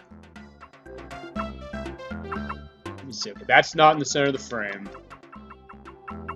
I want one of the ones with the stars on it. I think that is just in the middle of the frame, so I'm going to hold that one.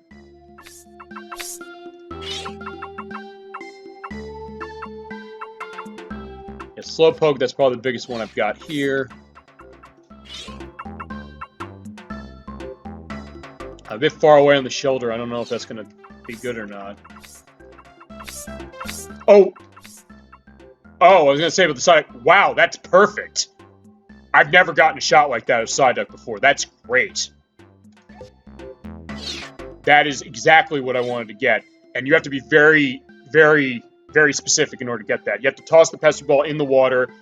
It's random what pose he'll come out with, and you need to get him in the center of the frame as he comes down. And because he moves so fast, it's hard to do it. I've actually never gotten that good of a shot. Oh, I do want to use that one. What are you talking about? But the Metapod, again, is going to be that one. All right, that is a great shot of the Psyduck. I'm surprised I was able to get that, because, again, I'm playing this game about 21 years now, and I've never gotten a shot of Psyduck that good. Alright, so that is a good shot of Porygon, the 1, but there are multiples in that. I think, yeah, again, I think I'm just going to go for the 1. And what am I missing as far as a Pokemon that I didn't take a picture of? Oh, I'm not showing a picture. Alright, that's Bulbasaur hiding, which is going to be worth nothing. But we'll show it to him anyway. Yes.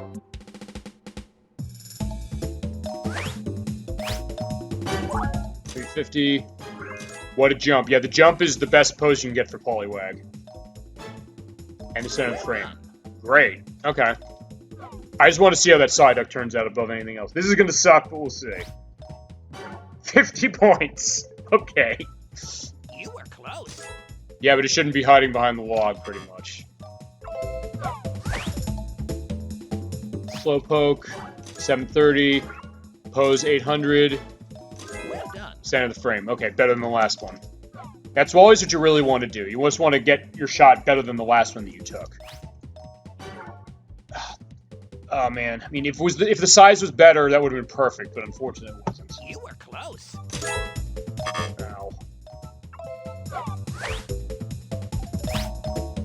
Then again, there's only really one Pokemon here well, 2 I'm caring about.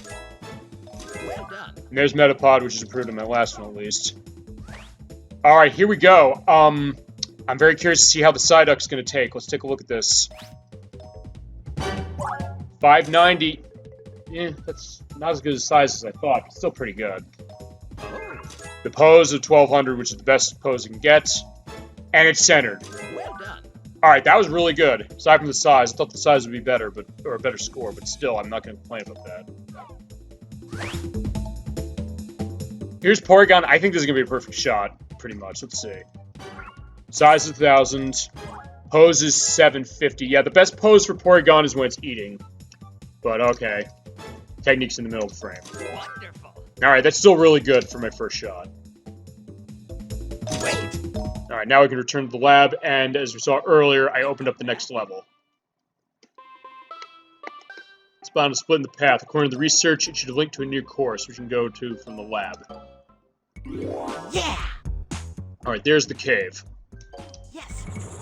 I hope you're good at throwing your Pester Balls and Pokemon food in an arc, particularly the Pester Ball, because this level is going to test that above anything else, and you can get great shots if you throw it right. Also for keeping an eye on everything that's coming around, like the Zubat and the Grimers and everything over there. You do want to take pictures of the Grimer, I think, because you can go about... And then there's Bulbasaur. But its eyes look a little weird. Actually, okay, it's not Bulbasaur. That's Ditto. Of course, the Pokemon that can go in... that transforms into anything, and if you're a Pokemon breeding person, well, the jokes write themselves. There's Grimer. Grimer you have to hit 3 times with the Pester Ball, and then it'll evolve into Muck. Which I do want to try and get, but I also do want to try and get the Ditto out. And by the way, if you take a picture of the Bulbasaur as they are, or the Ditto as the Bulbasaur, it will register as Bulbasaur, so keep that in mind. Alright, this is the main challenge you have in this level, which is the Jigglypuff are being harassed by the coughing, so you have to throw the Pester Ball to hit them. And it's not easy to hit them. Sometimes they'll come close enough for you to hit them like that, but other times they won't. Did I miss? Okay, there's one. There are 3 of the Jigglypuff. Yeah, you really want to throw the ball in an arc like that and hopefully hit him. Also, I'm focusing more on just getting the 3 Jigglypuff. This last one's the hardest one to hit. Alright, just got it. Okay, perfect. See, it's the opposite of the recording curse, where it's like, yeah, you do that, and then you get into trouble.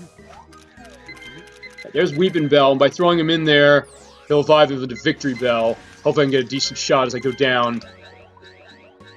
Alright, and here, yeah, there's the Zubat holding the Pikachu. This is one of the hardest throws to make in the level. You have to hit him specifically to knock him out, and I'm not going to do it this time. He'll fall down by balloons then, and then what'll happen is that you can do something with this egg later and get the best shot at Pikachu possible in the game. But we're not going to be able to do that. And there's Jinx, which I don't think I'm going to be able to get a good shot of that well. There's another way we can get shots of Jinx later. But by getting all of the Jigglypuff saved from the coughing, there's one last picture you can take in this stage.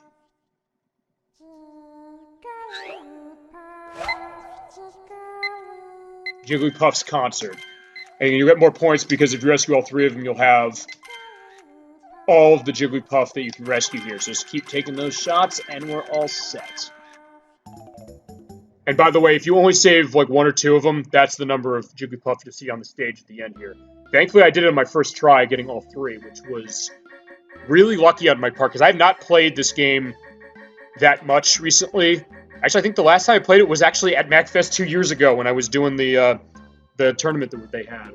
I was in the finals for that. I did okay, but I choked at the last stage. We'll see why when I get to the last stage. But also, this is the first time I'm playing this on this Wii U Virtual Console, so I'd have thought there would have been some learning experience to that I need to have, but apparently not.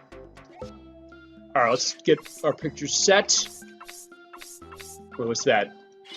There's 2 pictures of Grimer, which aren't going to be good, but I'm going to give him one anyway just so we can have it recorded in the report. Yeah, I can get much better Ditto than those, though. So, yeah. Again, it's really blurry for the Wii U, and I don't understand why that is. I know they smooth over the graphics as far as how the Wii U filters the Virtual Console games that come out, but for this game in particular, and again, it's just really only the photos after the fact. On N64, it looks exactly the same as it did when you were playing, but here it's a little blurrier, and I don't know why that is. You know, that one might not be in the frame. Let's take that one.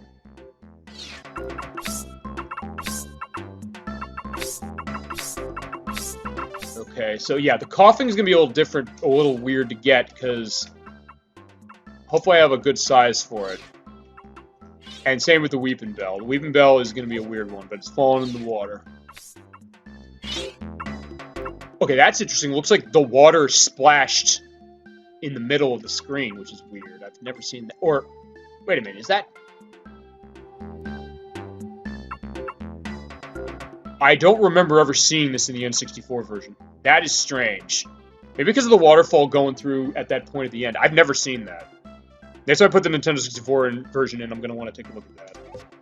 Although, actually, I might come back to the Nintendo 64 version anyway as a future, you know, one of these, just because at that point I might want to just show off maybe more of the Pokemon that I might not be able to show off here, and then also to show some of my personal photos from that collection that I have with that cartridge.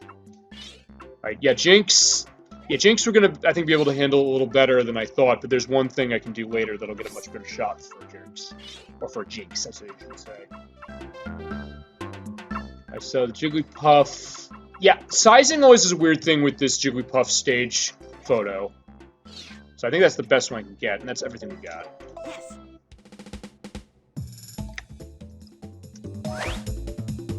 Yeah, this is going to be a terrible shot, but again, I just put it in so we'll have the Pokemon in the report. Because you do get bonus, you get a bonus for having the Pokemon in the report, and for getting, you know, being able to progress through, you need to have pretty much every Pokemon you see. 220. You were close.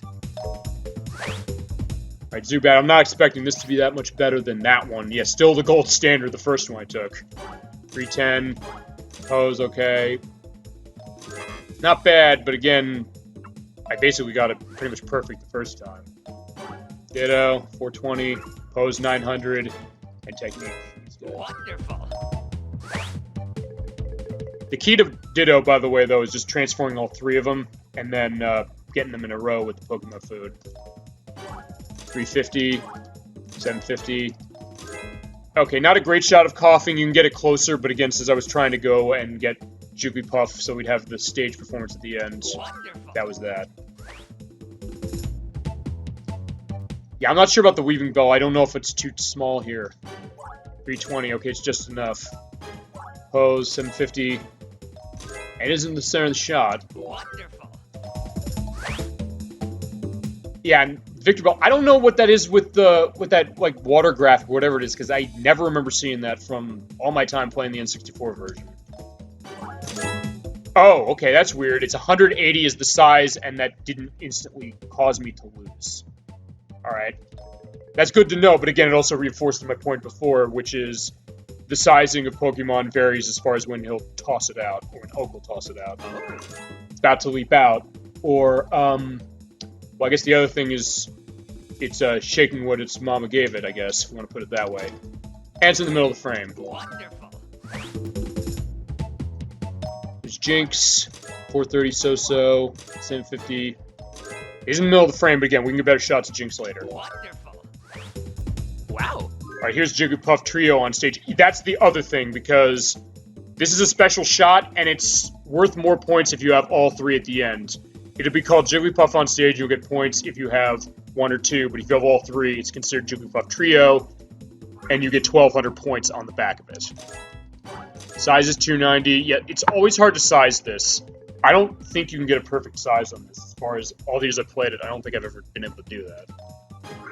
Pose is the singing, so you're going to get a guaranteed 1,400. There's the technique in the frame, and the other Jigglypuff there. 6,300 points. There we go. That is how you get it. Wonderful. Indeed it is. And also with that, I'm also getting more points for the report, because as you get more points, that's when he'll say, like, wait, and we'll have something else, either an unlock of a level, an unlock of an item, or a power-up, or some other aspect. Welcome back. Doing a fine job. Choose go to course. Yeah, by doing that, by getting the point threshold passed, I'm going to unlock the valley. So we're going to do the valley next, which is actually only... Yeah, this is the second to last level in the game, but we still have a little more to do before we call it a night. This is not a long game. I've seen it's about 4 hours, but I think we're going to get it through it a lot shorter time than that. But yeah, what I'm trying to do is I was trying to get the Squirtle onto the shore like that. It's hard to get all three out of the water, though, and this is actually a really hard level because what you have to do is we need to do a couple things. The water is going to go faster, but you also have to throw like pester balls and things out at specific points. You have to throw the pester ball there so that Mankey will punch the Magikarp away, which is going to come in handy later. And also use the pester ball to knock the Geodude down and pull the Sandshrew out.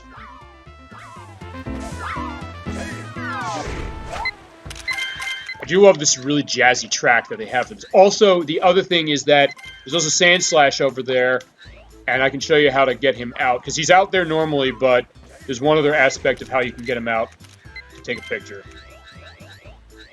which is the two Geodude that are over here. Throw the Pester Balls at them quickly enough. Then what happens, that falls, and then the Graveler falls, and then the Sand Slash comes out. Actually, I've never seen that shot of him before. Also, the other thing you got to worry about in this level is that as you're going down the rapids, you go a lot faster. So you have to be really on the ball in order to get the shots that you want.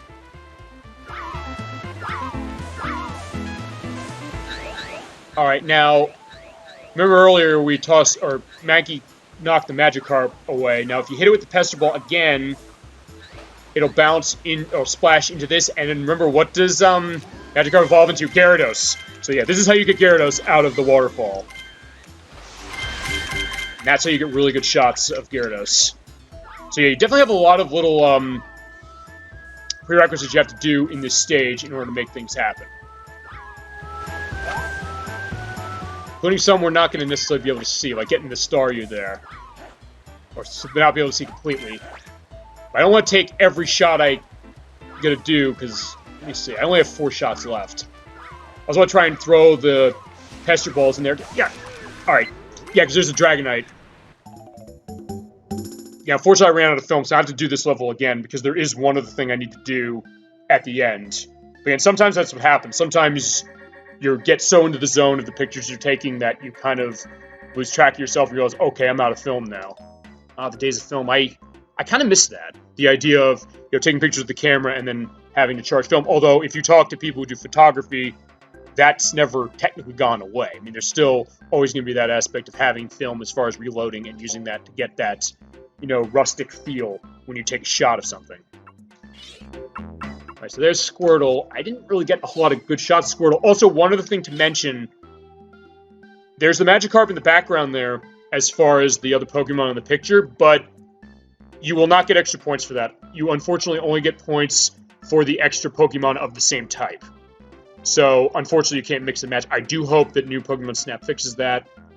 I mean, I'm hoping for a lot of things as far as what new Pokemon Snap does. I hope it's longer. There's going to be more Pokemon. There's going to be online for it. I don't know what that's going to entail, or how we're going to have the ability to share our photos. Probably through the Switch's,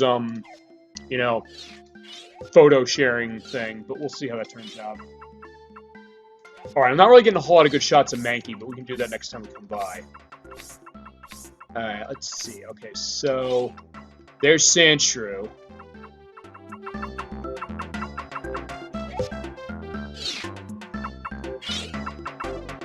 Yeah, the best shots of him, yeah, that one. I always like this shot where he comes down and it looks like he's putting his hands up, like he's going to surrender to the police or something. But okay, there's Sand Slash, but that one's too far away. Let's take the next one. There's Graveler, which, admittedly, this is not the best shot I could get at Graveler, but for now, I'll take it. Actually, I've never seen the jumping of that for Sand Slash, so I'll hold on to that one. And of course, we've got Gyarados. This is going to be an interesting one to be able to show that off of that. That's weird. It looks like his lips are going. I'm trying to think what the best shot of him to take is.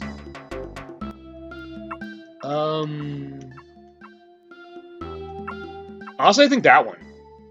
Yeah, right in your face. Staryu. Yeah, I don't think I'm going to get a good shot of Staryu, because Staryu spins around. You don't usually get a good shot of, I guess, of him unless you're really specific. Alright, there's a shot of Starmie. I can barely see it, but it's more about the fact that the Dragonite is in the background. I do like that, though. It's like, yeah, Dragonite wants to give the high five up to either me or Starmie or something like that, so I kind of like that. So there's 3 shots of Dragonite I have, of which I like that one, actually. We'll take that. Yes.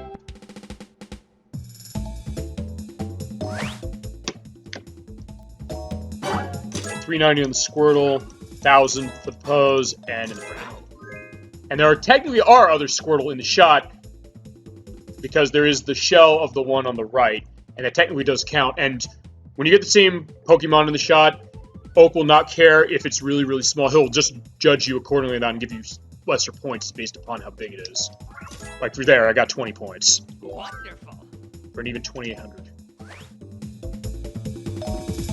Sandshrew got 510. 1,000 is the pose, and the Pokemon's in the frame, and there we go. Geodude, 640. 1,000 for the pose. Wonderful. Great. I don't know how this gravel is going to take, but we'll take a look. 840. All right, so actually pretty good size. Oh, it fell. 1,200. Wonderful. All right, that is pretty good. There is a better shot of gravel you can get later. And it's part of the reason why I have to come back to this level next. Sand Slash, 410. I'm curious about the pose. Let's see what this is. Oh. It's happy, 1050. All right, that's pretty good. Wonderful. I'm not expecting a good one on the Mankey, honestly. All right, 250, not bad. 800 and no frame. Wonderful. Not too bad. There are better shots we can get of Mankey, and we'll see those when we come back. All right, here's the big one here, Gyarados. 700. How powerful? 1350 for the pose. Wonderful. All right, there we go. And again, sometimes with this level in particular, you need to do a lot of things in a row to get the Pokemon to appear, particularly that with Gyarados. There's Staryu. This is not going to be good because I know it's from behind. But again, it's always hard to avoid that with Staryu. Yeah. You were close. He was using... Okay, he wasn't using Rapid Spin because Rapid Spin didn't exist in Gen 1. But still, he was spinning around, so I couldn't really do anything with it. Size is... Yeah, okay, I'm not surprised by that. Because that was just... I just got it, you know, as I was taking the picture of the Dragonite. If there's a Dragonite shot, it might be better. You were close. Alright, there's Dragonite, which I got by throwing the 3 Pester Balls into that Whirlpool. 680 for the size, 750 for the pose. Wonderful. Yeah, there are better shots I could get of Dragonite, but still, that'll do for now. A suspicious switch. Okay, when I saw that first, I'm thinking, wait a minute, no. He's not talking about the game console because this came out 21 years ago, and nobody knew what the Switch was going to be. I don't even think Nintendo knew what it was going to be. But that is a hint, and that's the one thing that Oak will do. He will give hints to you as you play along, so you can get a sense of what do I need to do, or something I need to do for this. He mentioned something about a specific switch, and we had the switch when we went to the river, but he was talking about the valley, so we're going to go back here.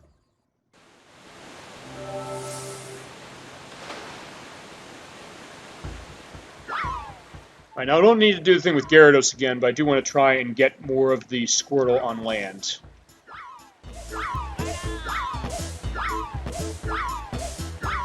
Because that's the thing, when you throw the Pester Ball at them, and I think you have to use the Pester Ball, they'll fly forward, but they'll only fly straight, so then you need to be specific as far as making sure that you hit land. I get turn around.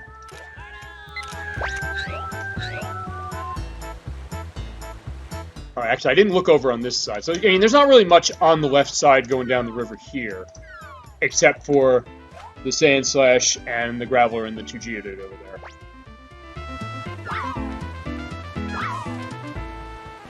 Let's just see if I can get...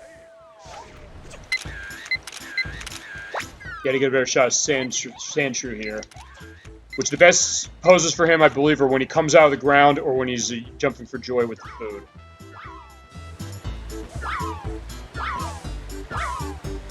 I already got Sand Slash, so it's probably not worth it. Yeah, I almost hit the Mankey there. Alright. Let that be a little bit of a prelude to what we're going to see in a little bit. That's all I'm going to say right now. But since we didn't knock the Magikarp over there... Oh, right! Dratini is here. I forgot about that. But that is not a good shot of Dratini. We got shots, or opportunities for better shots. Now, with Staryu, just to show this off, since I didn't last time... When you take the picture of Staryu, it'll start spinning around you. And there are 2 other ones as well you can do that. And that's also you get multiples of Staryu in the same shot, and multiples of Starmie, because based on how many of these Staryu you have around you, they'll go into that Whirlpool and they'll evolve. But you have to get them in the frame in order for them to count, and start spinning around you. But I got all 3, so we're all set.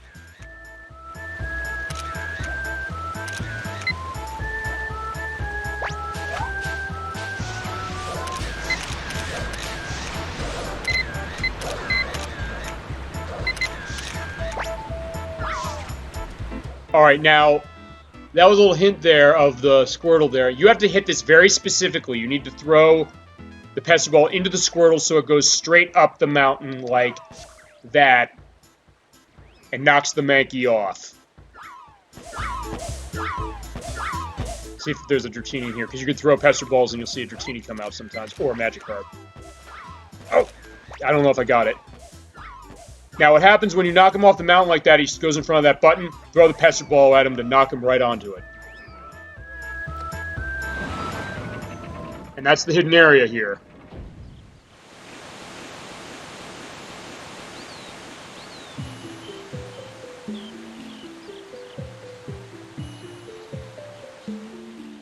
Oh.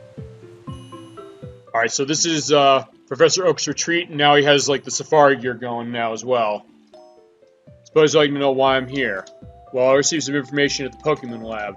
Seems there's 6 Pokemon signs hidden on the island. They have something to do with important Pokemon that are here. Signs of scenery which seem to resemble Pokemon, with one in a mountain looking like a Dugtrio. Came here to look for it, but I can't go any deeper into the island, so I can't find it. So, as is wont for Pokemon, we have to do what Oak either can't or won't do. So we're going to have to try and find these Pokemon signs for him. Find this Pokemon sign, take a picture of it like you would a Pokemon. We might be able to discover clues in the pictures and places where he took them. Alright. I'll add a page for Pokemon signs in the report as well. See you later. And it also does count as the end of the level, so then we can show him our pictures. We talk about, this would be an interesting situation of, you know, adding insult to injury. We came in here, we found this thing, he says, okay, get the Pokemon signs. Oh, by the way, your photo of the Squirtle sucks. But actually, not too bad, really. I mean, actually, I do love this pose. The idea is, like, when you get its eyes closed that way, it almost looks like it's kind of smiling, or it might be bowing its head, potentially. Take that one. There's the Sandshrew with the food in the center. Yeah, I'm not thinking highly as far as how the Dratini is going to go. But I'll just have it so you can at least see Dratini. So, yeah, the Staryu, honestly, getting the best shot for Staryu is pretty much... It's probably getting it when you first take the shot before it starts spinning around you, usually. Yeah, like that. But there is also one other way you can get other shots of him, but we'll show that off a little bit.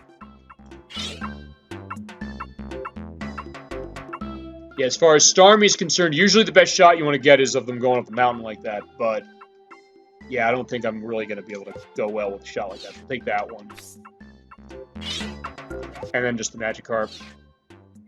And I have one of them. What am I missing? Oh, right, the Mankey.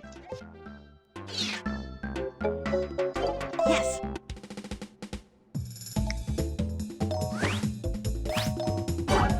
Alright, size is better than last time, at least. Pose is really good. Yeah, he's happier when you feed him food, so that's 1100. Technique's good. Well done. There we go. Improvement. Sandshrew 290 on size, and not so hot. And pose is good. Yeah, but again, the size really killed me there. Mankey, it's too far away. The best shot you can get of Mankey, honestly, is when I threw him onto the Switch. And the other thing you can also do is, again, throw the Pester Ball at a little bit of an angle so that then he'll fall backward, not on the Switch, and then you can take a picture of him lying on the ground.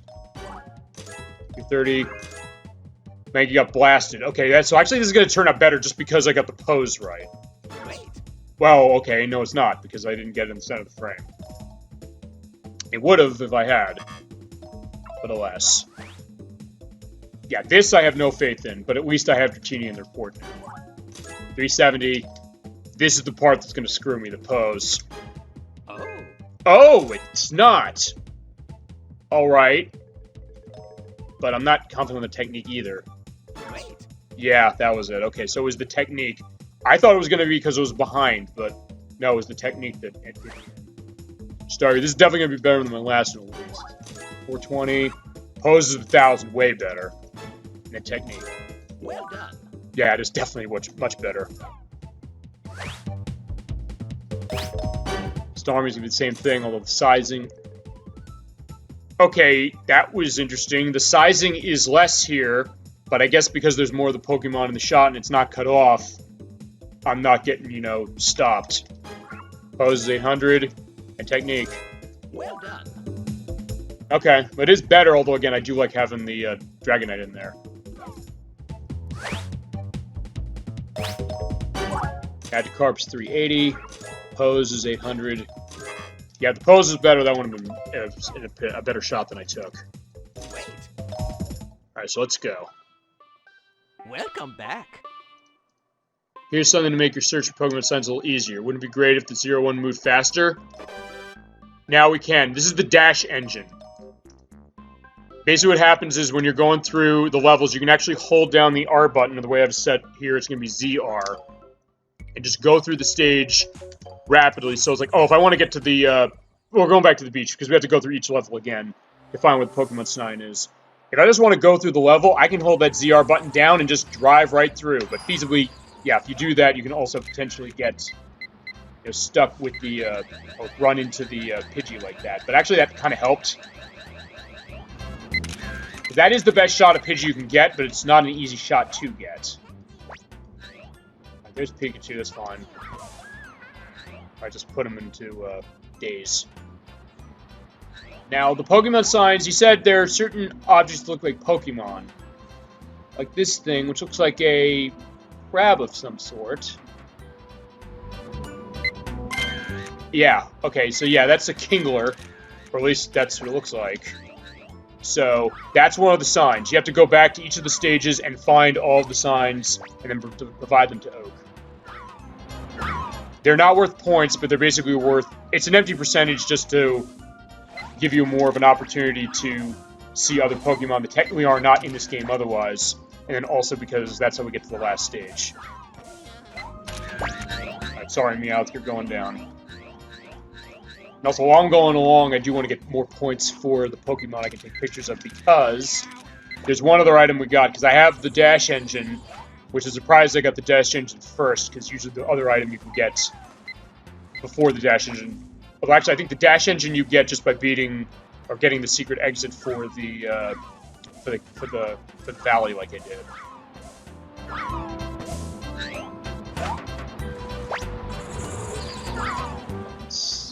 I got the sign. I'm just trying to think what other things I should take pictures of while I'm here. Oh, yeah, I'm not gonna hit the Doduo.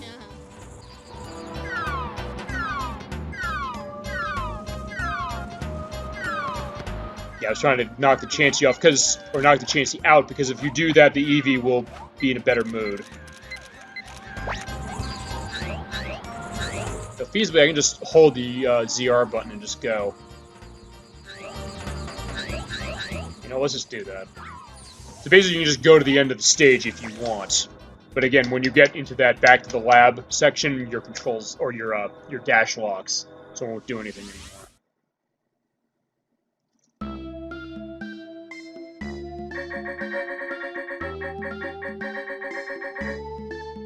Alright, so I didn't take as many shots this time. So again, most of these are just going to be for formality, except for the sign.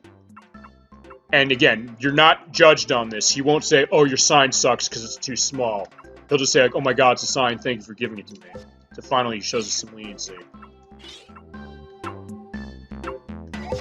Alright, so that's that shot of Magikarp. That's a bigger Snorlax, at least. The Meowth. Yeah, that shot, I always saw that in, like, Nintendo Power magazines, or, like, on the back of the box. In fact, when you bought Pokemon Snap for Nintendo 64, they gave you a free sheet of Snap paper of stickers of sample photos they gave you to say, hey, take this game and go to Blockbuster, print your pictures out. And it actually is of this pose of Meowth. So we'll have that one just for, the sake of that. There you go. Now it's offering the egg to me. Because after all, if you know Chansey is the healing Pokemon whose egg is said to bring happiness and health to anybody who eats it. And in the main games, Chansey is the Pokemon that has the highest HP. Aside from its evolution Blissey, which is not a factor in this, because remember, we're running Gen 1 logic for this game, but that's also going to be nice for new Pokemon Snap, because it's been so long, we've had 7 other generations of Pokemon that have come out, so at that point, we're going to have more coverage that way. I'll be curious to see what Pokemon we get, of which they said they're going to be 200. So it's unfortunately not going to be all of them again, but I think there'll be a pretty good cross-section. And again, for going back to this concept, I'm going to be totally psyched to see that. Wait, no. Yes. As far as the sign judging is concerned, he'll look through all your pictures first, and then the sign's the last thing we'll take a look at. So we'll see what he thinks of the shots I took along the way. Okay, actually, that's a way better shot, even though there's a lot of Pidgey cut out, at least as far as size is concerned. The pose isn't, though.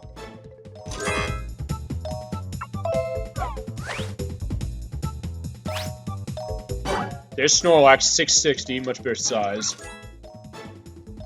Alright, so that's an improvement. Well done.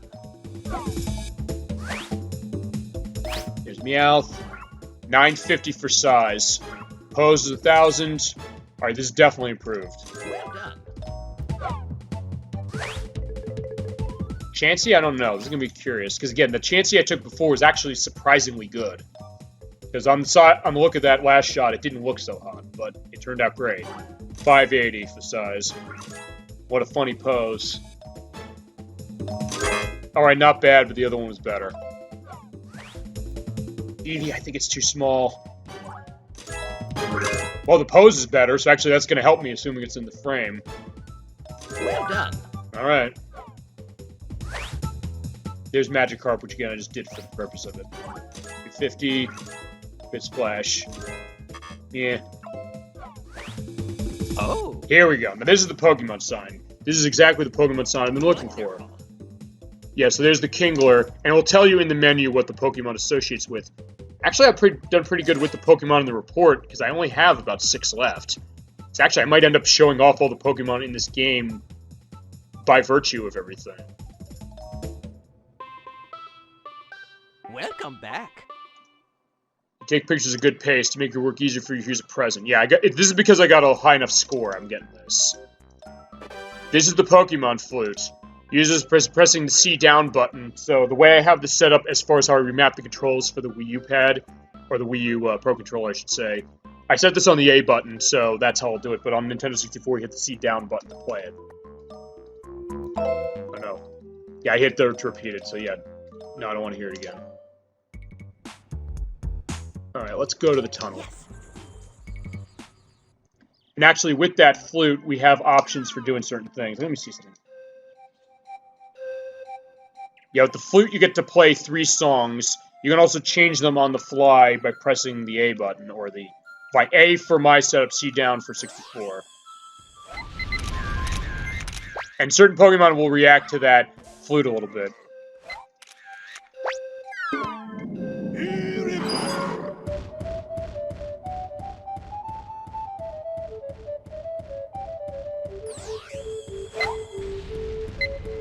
Oh.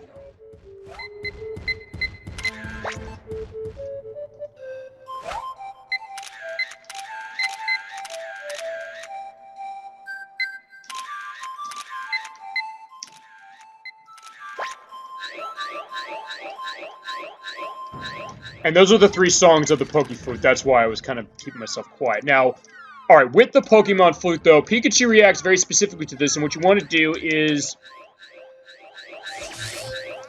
get him close to the egg so that... or get him closer to the egg so that he'll electrify. And when he does that... got Zapdos. Yeah, the other of the 3 birds, or 3 legendary birds, and he'll turn on the power plant by doing this. And by doing that, we need to do that in order to get the Pokemon sign here.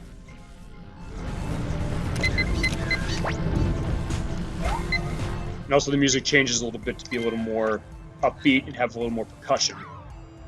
The music is a little more atmospheric in some capacities than some of the other Pokemon games, but I do quite like it. Alright, also, when you turn the power plant on like that, just give you the hint right there that you need to toss the food at the Magnemite. And also the idea of, like, okay, there's Dugtree over there with Pikachu. But it doesn't tell you how to do it. Again, you just have to take pictures of the Diglett, and then more of them will show up. But also by doing that, you get the Pokemon sign, which is in that light, which is a pincer. I guess while I'm at this, I can also hopefully get a better shot of the Magnemite and the Magneton at the end of the level.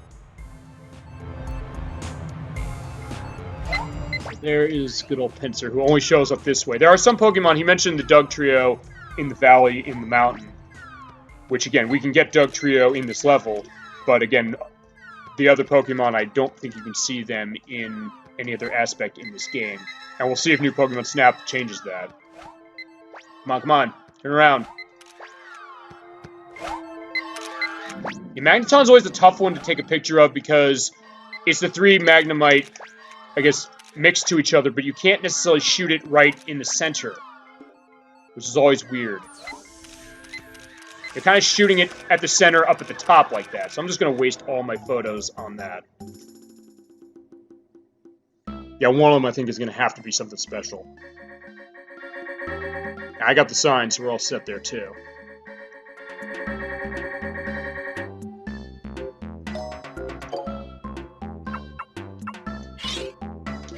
So there's Electro exploding. I don't know if I'm going to be able to do much better. Alright, there's the Kakuna that's not respecting my personal space, but made for a good shot at the very least. And there's Electabuzz, which I'll get more points because he's eating and because there's the other Electabuzz there, but I don't think the sizing is going to help me much. Actually, that Zubat shot turned out pretty good, so let's compare this one.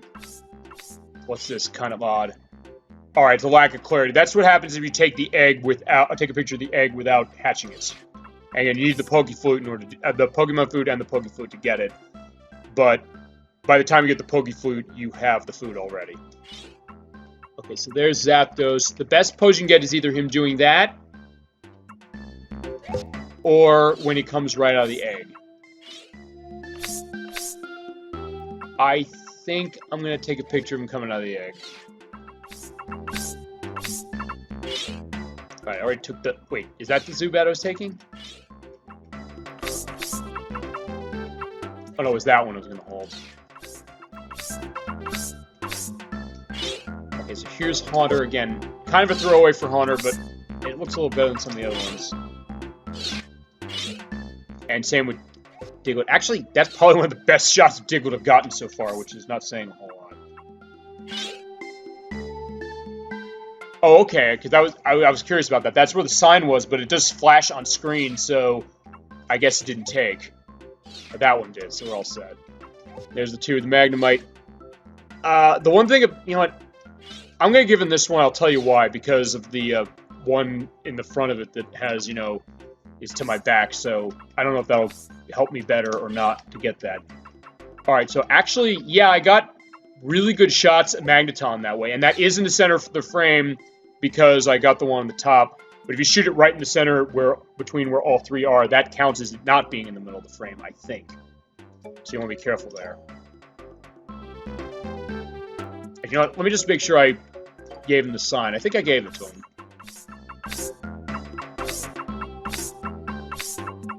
Yeah, I did. Okay. Yes.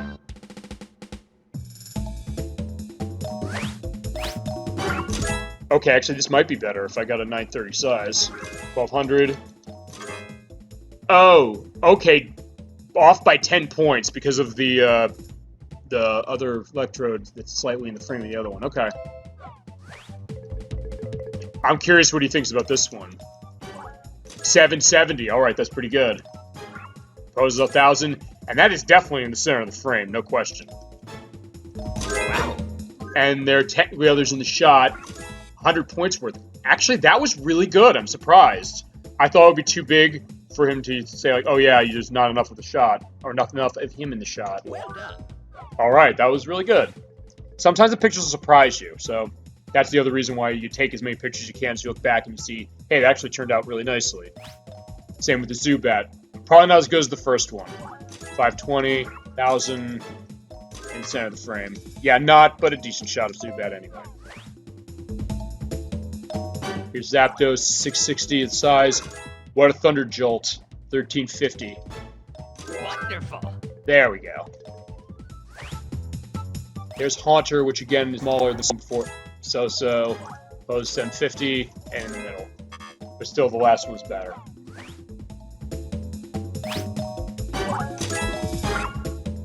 That was on the pose. There are more Electabuzz, but I don't think I'm getting enough for beating the last one I took.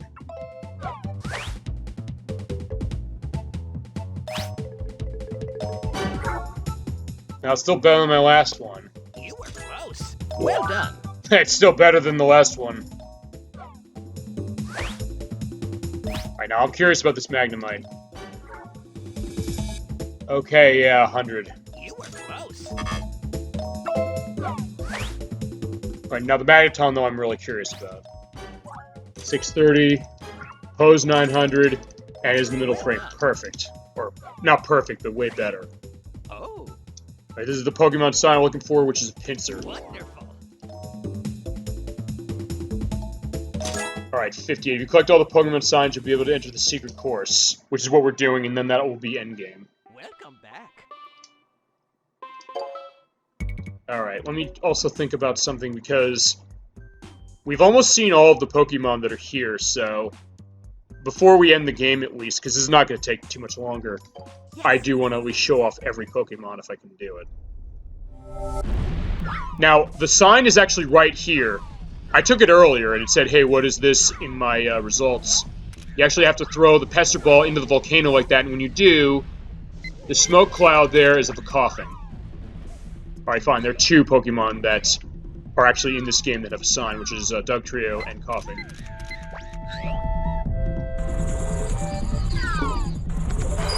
Alright, whoops. Yeah, by the way, even though I ran right into that Vulpix, I'm not going to... You never will run it over or hurt it, because based on story reasons, they explain that the 0-1 is designed so that it has, insane hydraulics so that you'll be able to stop on a dime and never hurt the Pokemon. Nothing over there. So there's Magmar. We got Magmar. I'm just trying to think of what other Pokemon I'm missing on some of these levels. I don't think I'm missing anything on the volcano. I think I have everything. There's Moltres again. At least try to get some good shots of Moltres as I go along. Or more good shots of Moltres. If you're wondering where Articuno is, well, spoiler warning, we'll see him later.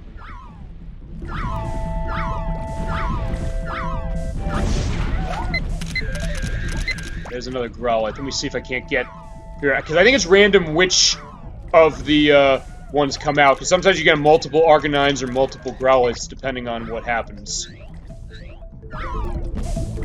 Actually, I do want to get a better shot of Charizard if I can, because I don't want to let that situation go.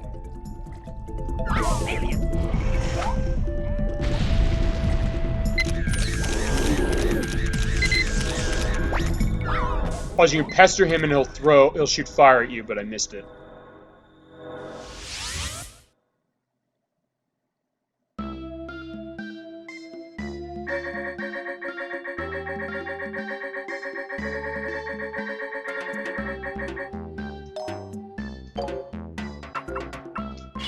So there's my sign.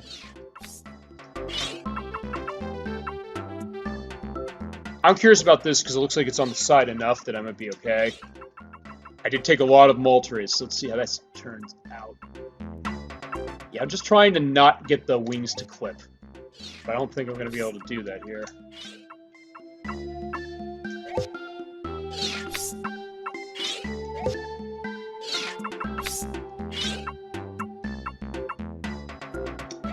Alright, how about that one?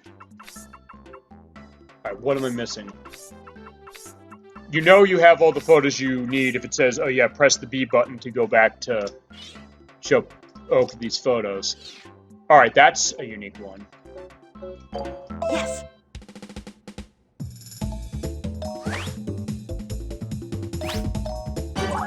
$7.90 on the Vulpix. And Poe's not so hot. Yeah, the last one's still better.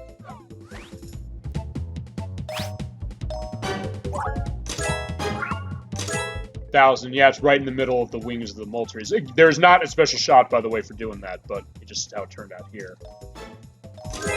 Wow. And it's in the middle of the frame, but yeah, fighting Magmar is where you want to go for points, and that's where I got the most. Moltres 890. Okay, that was an improvement. Alright. Well done.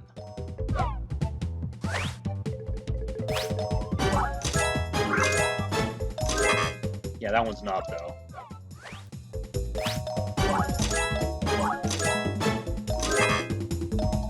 Alright, fine. Arcanine's not good. I think the Charizard's gonna be better. 630, alright, here we go. So far, that's good, because he's not saying it's not a good size. Pose is okay. Yeah, it's in the center of the frame, so it's definitely improvement. Well done.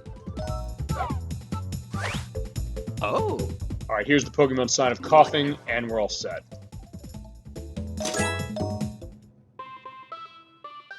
Welcome back. Okay, actually, there is one thing I didn't show off on the beach. I do want to show this off.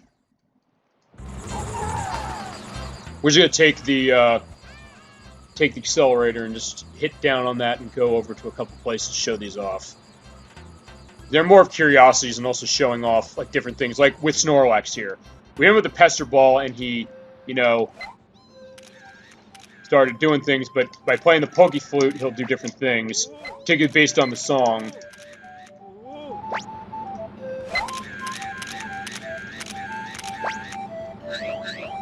And even have, Meowth dancing. I was gonna say, oh, I'll just throw a Pester Ball in front of him, but it didn't do anything. Actually, let me see something. Can I get the... Okay, there's the Scyther again.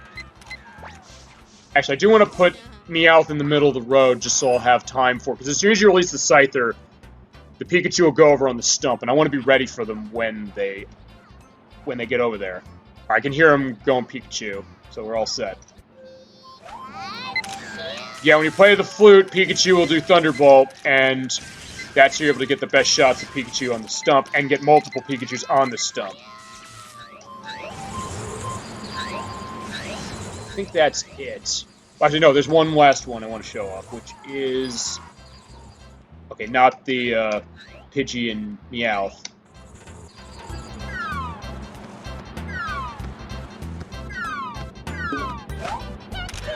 Okay, I'm not going to be able to get a good shot of Eevee, but...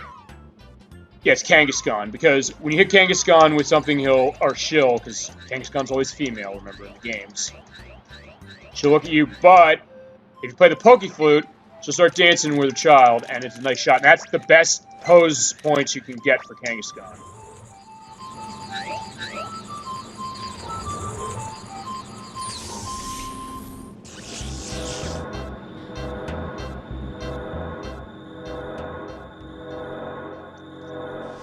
And again, this will get a point score up, which again, for now, is really just going to be just for bragging rights now, because we already have all the unlockables from points. It's all about the Pokemon signs.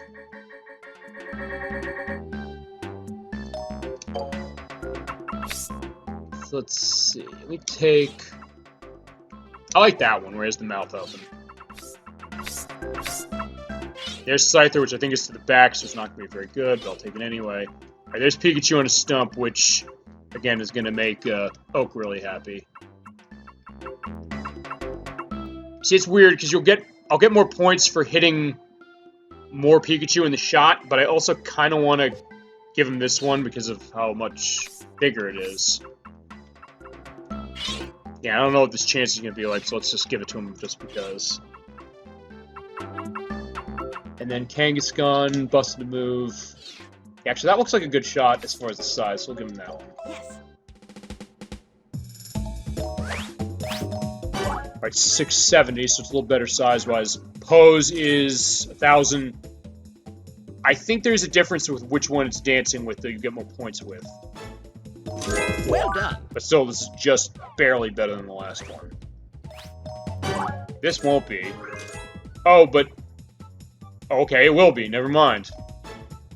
Well done. Alright, color me surprised. I thought the size was going to destroy me, or it being from behind, but okay. Wow. There you go. He loves his Pikachu on a stump, which is worth 1,300 points. 470. The pose zaps even him. Alright, 6140, which is, I think, the second highest Pikachu shot we can get. Well done.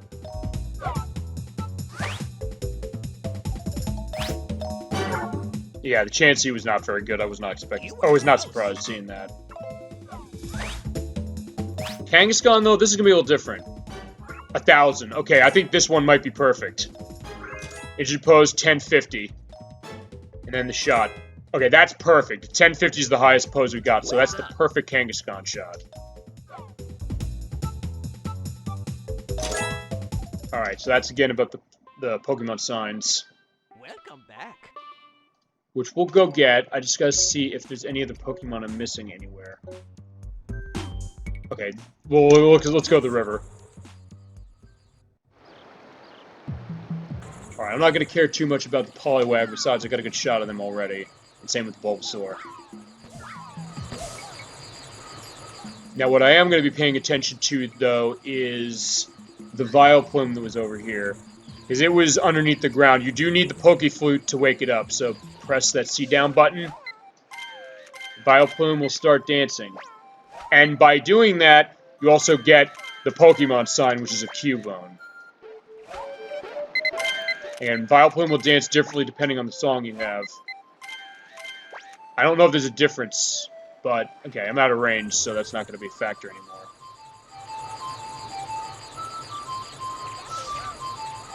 I'm trying to think if there's any other Pokemon here I haven't shown off yet. Because I'm almost done with the report. We're actually going to be done with this game much faster than even I thought. Oh, okay, there's a Cloyster. That's the other thing, again, about the speed, or the accelerator. I'm able to get a better shot just by going ahead.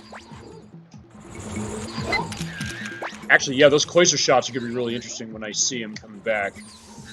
We're going to do right now.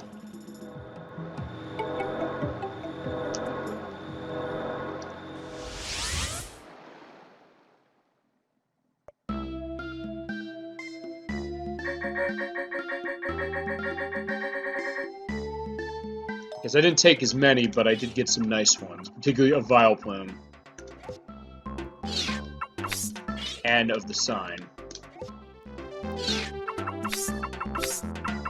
And I guess most of it's just going to be those Cloysters. Let's see what came out of that.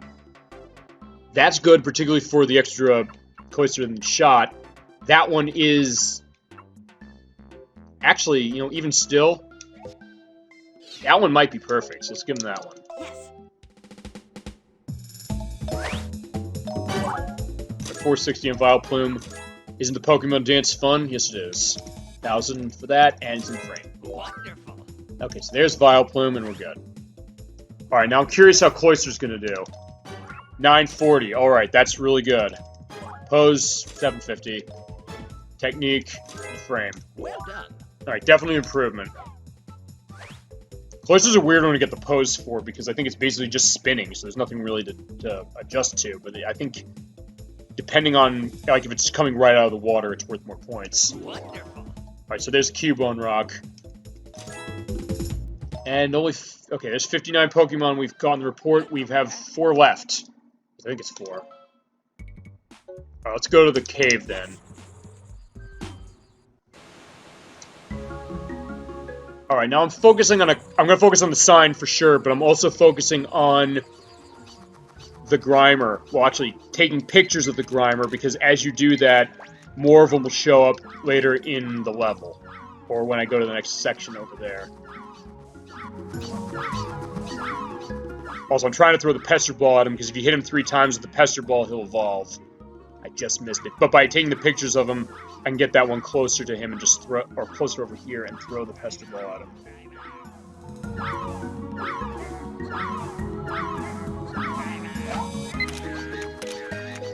I thought I hit him 3 times.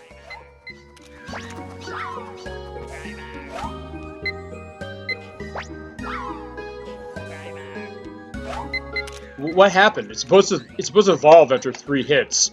So I don't know what happened. Okay, so that's what was going on with that. Actually looks really, really not... That looks terrible. Compared to the N64 version, it seems like maybe something weird with the emulation of the Virtual Console, where like, the water coming down doesn't look as hot. Alright, so... Okay, I'll have to come back for Muck, but... There's the Pokemon sign. You can barely see it, but... That's it. And also, the other thing I want to show off, I'm going to have to be very careful with this. Okay, it was the water coming down. Just looked weird. So Pikachu is over here. He got taken by the Zubat. I have to throw the Pester Ball down to hit him. And I hope I can do this. This is not an easy shot to make because... Okay, I think I got him. Did I? Yeah, I did. Okay. So by doing that, Pikachu will fall down in the balloons, and that's a special shot right there. Now, I'm definitely going to be spinning my camera around to go as slow as you can, because that is kind of an exploit in this game.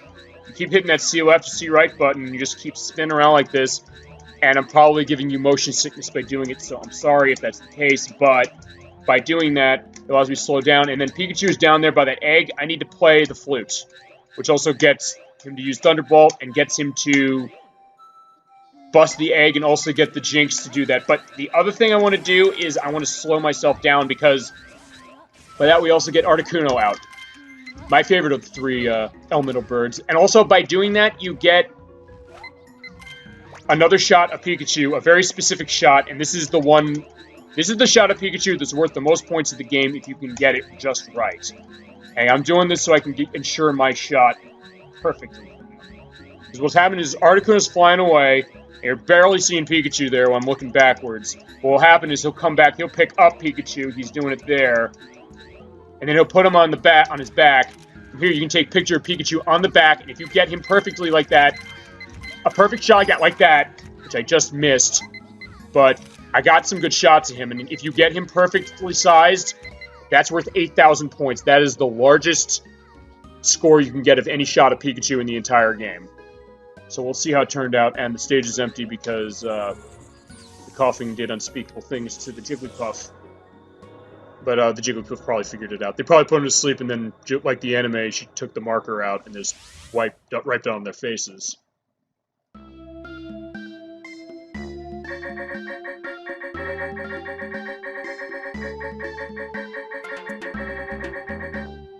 Alright.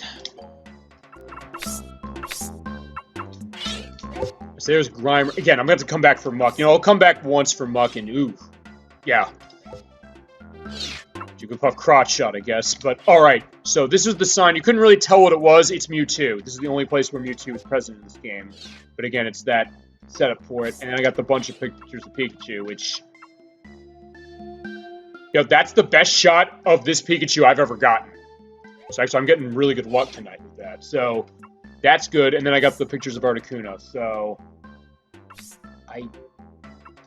this is going to be an interesting one about which one I should take. I think I'll take one of the ones where he's flying away with Pikachu. Probably... not that one, because it's from behind. I'm tempted between this one and this one. Chat, what do you think? Should I be taking... Actually, you know what? Let me select one of them. I'll select this one. And then we'll go and compare it. So this is the one I'm holding right now. And this is the one I'm also thinking of taking. So, picture 1, picture 2. What do you think? Which one do you want me to hold? While you make that choice, I will see if I have anything else to present. I had that picture of Jinx, but that's not going to be good because it's from behind.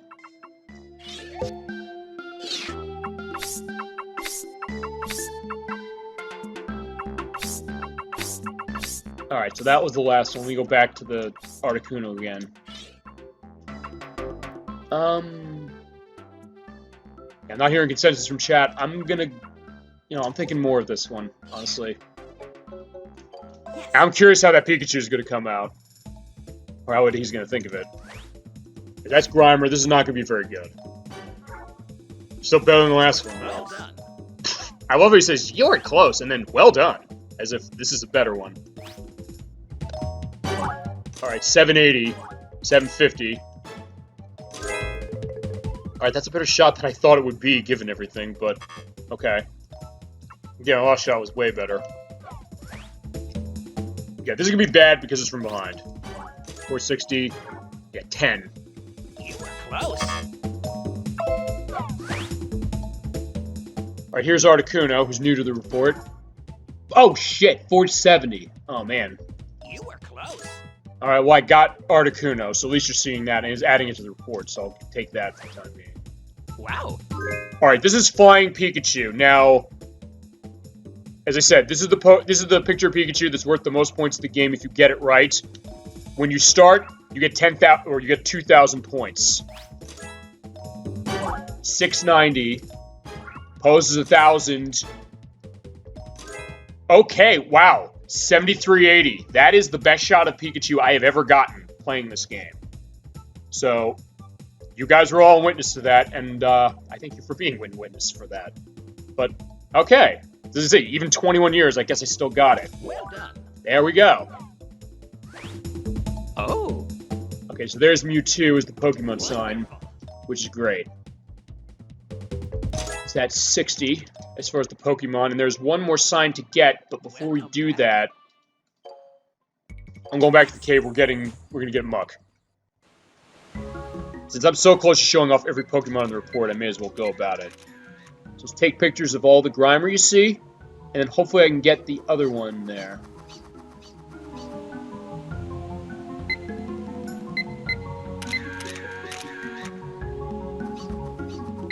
There's the Bulbasaur, or the not Bulbasaur.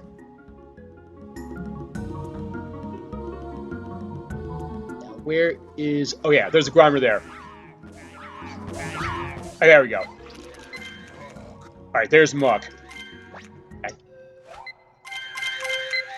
I don't think that does anything, but I always thought the pose of what Muck was doing was almost like he was, you know, busting a move in a weird way. Almost. If you ever seen Saturday Night Fever? If you've ever seen that movie, I would think he kind of was like doing like the finger thing, like to Staying Alive or to like Night Fever, or basically any Bee Gees song that's on that soundtrack, which is a lot of them, and it's amazing because of it. All right, so that's Jigglypuff. Let's see, that's the other one. Yeah, I mean, there's not really much else to do here except, again, just get better shots of what I have, what I've seen before. I don't know if I want to try Articuno again. I'm satisfied with how I got Pikachu, so I'm fine with that. And I do like the fact that that was the best Pikachu I've ever gotten to this. Turn around, Victor Bell.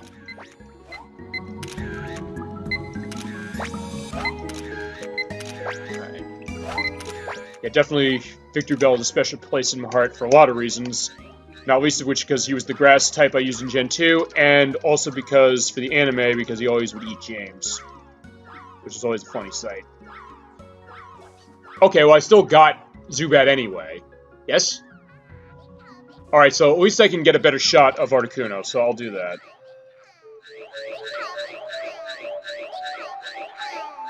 Yeah, also there's a special shot if you take Pikachu with the balloons there, but it's not worth as much as him on the back of Articuno, so just keep that in mind.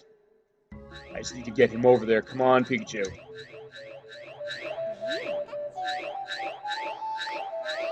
Alright, yeah, you have to be in close enough proximity for him to hear you. Hear the flute. Yeah, honestly, the shots of Articuno you can get that are the best probably are the ones when he comes right out of the egg. Alright, but I'm satisfied with that, so we can go.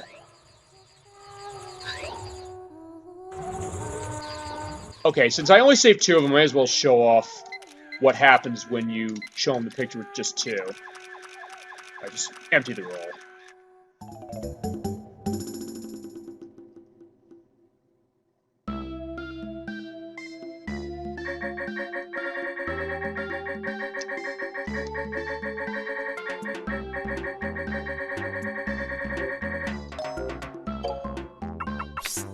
Alright, so... yeah, as I said, they will count this as a Bulbasaur if you don't toss the Pester Ball at it to reveal it as the Ditto that it really is. But, yeah, for the Grimer, I do want... okay, that's a little weird. It looks like its eye is popping out. Like, literally came off of its sprite, or came off of its model. And Muck, I do want to get...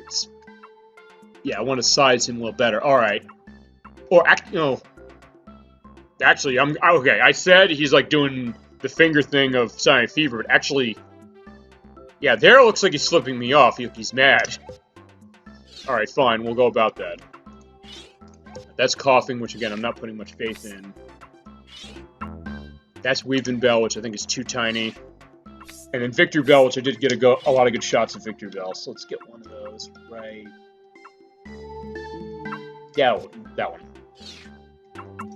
And same with Articuno, which, I like that one in a way, because it seems like he's, like, putting his arms on his, side, like, saying he's really mad at me, but I can't see his face, so... let's do that one. And I'll show the Jigglypuff off from the stage when you don't have all 3. Yes.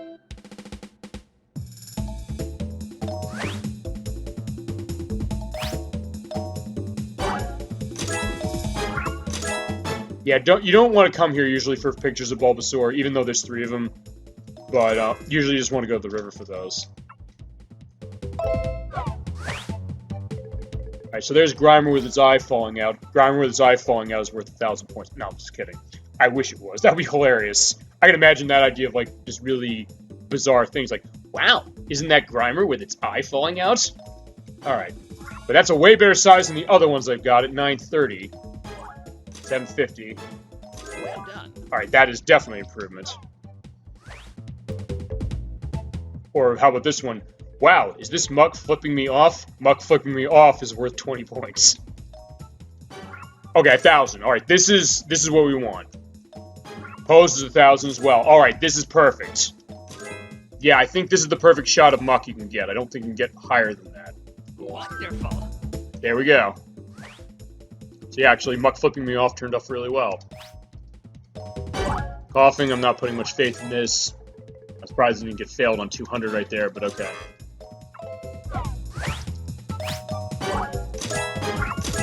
Alright, Weepinbell's pose is better. Yeah, but the last one was still a better shot.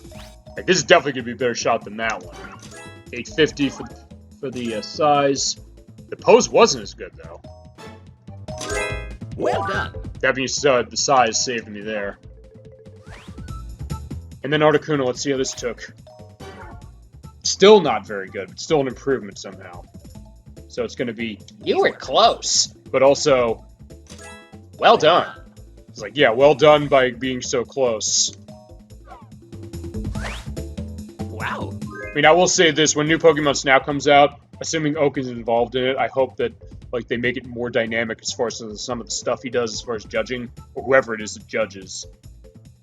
I mean, I'm very curious about that. If you can't tell, I'm ecstatic about that game existing and it coming out. And I probably will take a look at it here. I don't know if right when it comes out, but at some point I will probably play it, thus completely destroying the purpose of Super Old Game Saturday. But hey, it's a sequel to a retro game, so it kind of fits. And again, in some ways, Super Old Game Saturday is just a name in the sense of I can play whatever I want here. But again, it just seemed like a catchy name. That was not my invention. It was actually a friend of mine that came up with the name, but it went. And I liked that name, so thanks to him for that one. So yeah, Jigglypuff on stage, we only have 1 or 2, is worth 500 points only, whereas when you have all 3, it's 1,200. Everything else is basically the same, except for, again, the fact that the extra Jigglypuff helped my same Pokemon score, and the special bonus being higher. Alright, that's 61.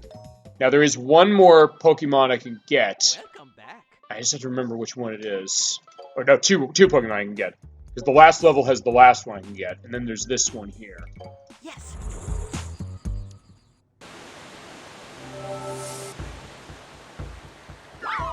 Alright, so it's not Squirtle, because I got him. Also, there's the sign. This is what he's talking about. Doug Trio Mountain. So let's see. Okay, so there's Squirtle. There's Magikarp. We got Mankey. I'll get a better shot of Mankey at the end. The Geodude. Oh, Goldeen. That was it. Yeah, Goldeen will sometimes come out of the water. Okay, so Goldeen's the last one.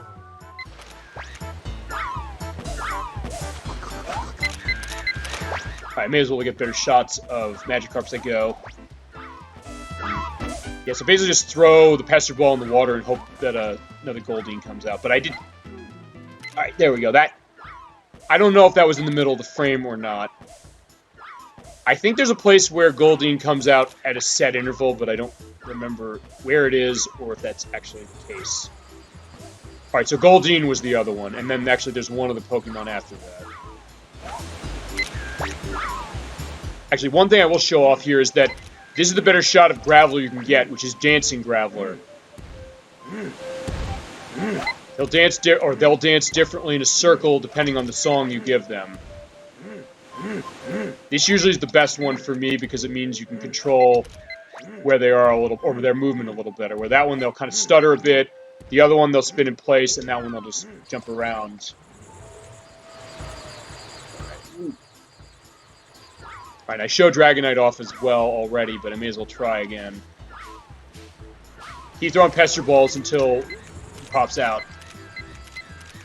And then actually using the accelerator helps there. That's the pose you want when he's doing that.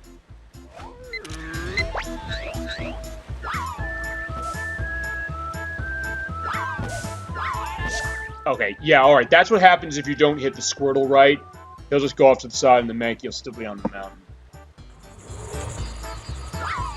And again, you need to do that in order to hit the button. Because just throwing the Pester Ball at the button won't do anything.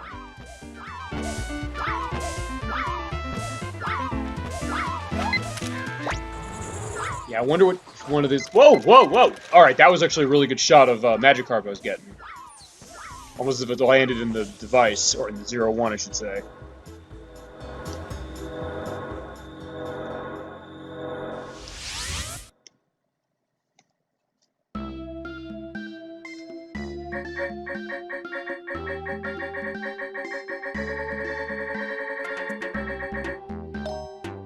Alright, so there's the Pokemon sign. That's weird, hang on. Because that is technically it, but the game doesn't seem like it's recognizing it. Alright, so there's Dugtrio Mountain, as was the case, but... Oh, it organizes based on no Pokemon the shot. That I didn't know. Okay. Well, actually, that one sort of is in the frame, even though I didn't get that, you know, indicator. Alright, so what else do I have? Geodude. You know, I'll just give him this just because I'm curious, like, what points I'll get. Right, there's the Gravelers dancing around, which, you know... Actually, I think that one's probably the best, because I'll get a lot of points for the first one, and then I'll get others for the other ones. Alright, and then I'm going to take that pose right there. Or Dragonite spread eagling there. Okay, not that one. Alright, here we go. Yeah, the Magikarp at the end. I'm curious about this one.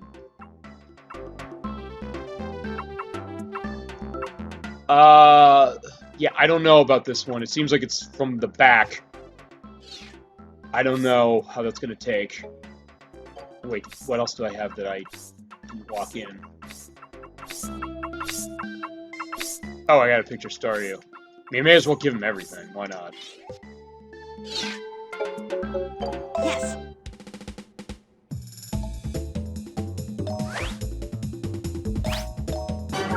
$210. I'm surprised it's that high for the size. I thought, because I think Geodude is over there on the right of that picture. So I'd have thought this would be like 10 points, not 210.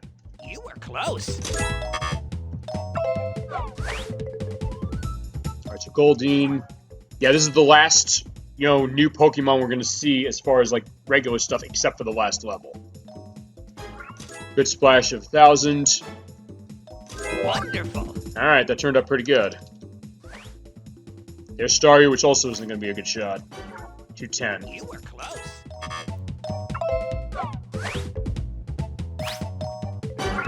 $990 on the Graveler, alright. 1,000. And others in the shot. Oh, right, that is just barely better than the last one, so, okay, good. Well done. Yeah, you can get a better shot of this if you have all three of them set in the shot, but again, getting the one centered like that actually makes it a little better. And again, it made the difference in the end. Right, here's Dragonite. This is going to be a little better than the last one I took. Oh, okay, the size isn't. The pose is... Oh, it's Dragonite. Okay, so that's the pose. I'm thinking of, like, that internet meme of, like, get yourself a Dragonite! So I was like, yeah, that would be funny if that just turned into that, but I think that was made way after this game. Alright, so it's right in the center of the frame. Well done. Alright, it wasn't as big, but the pose really helped. Okay, now I'm curious about this thing.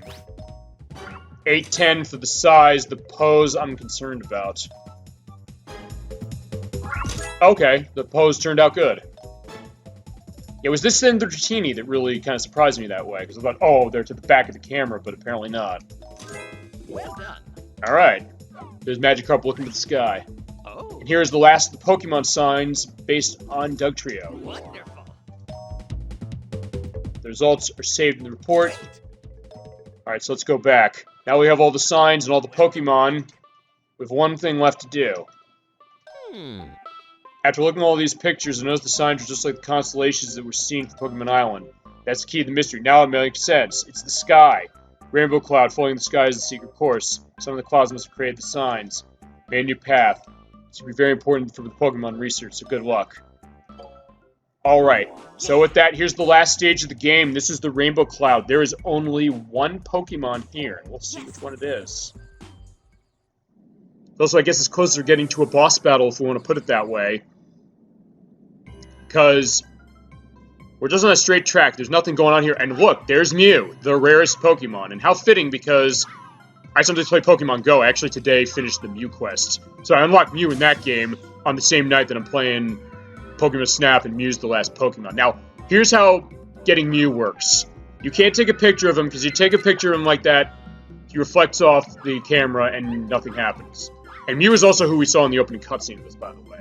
So what you do is you throw the Pester Ball at the shield he has 3 times, I believe.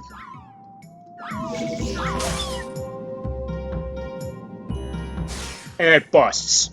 And then what'll happen is he'll come into the screen like that, and he'll pass me by if I don't throw the Pester Ball at the right time. I'm getting good accuracy here.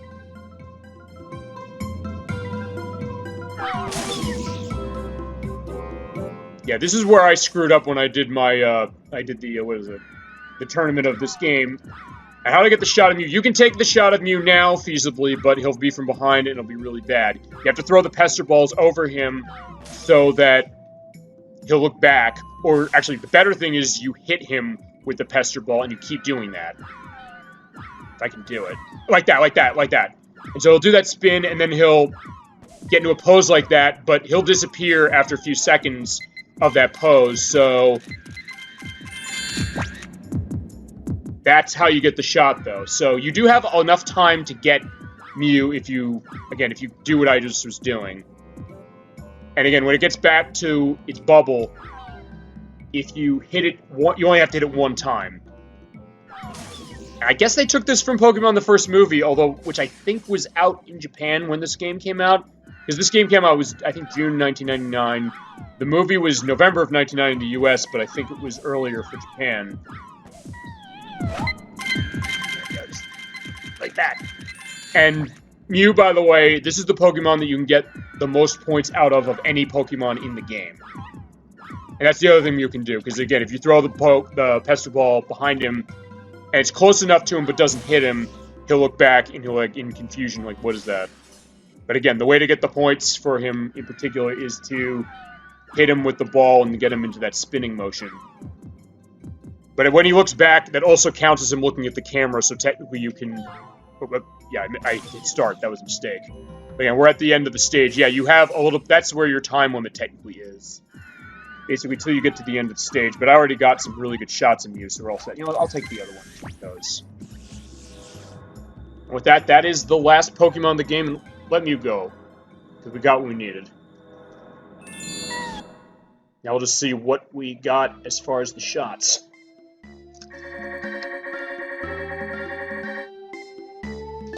$28 points. Yeah, it's nothing. Alright, so we got a lot of pictures of Mew here.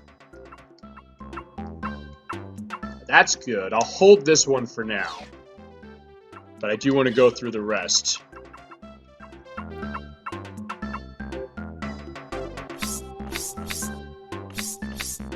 I think that one's better. And by the way, the constellation of the Doug Trio there is not going to count, nor will the one of whatever that is. Which I guess I may as well do that, since I'm going through the pictures anyway, see which ones I have constellations of. Okay, just that one. Okay, just the Doug Trio. And I guess I have that one. Oh. Okay, that's interesting, because I took the shot, and it said Mew was in the shot there, but saying no Pokemon were there. Alright, so I have the one I want. Where is that? Okay, that's that one. Alright, so let's have him look one last time at what we got. Oh, this will complete the Pokemon report and the game. In record time, I would think.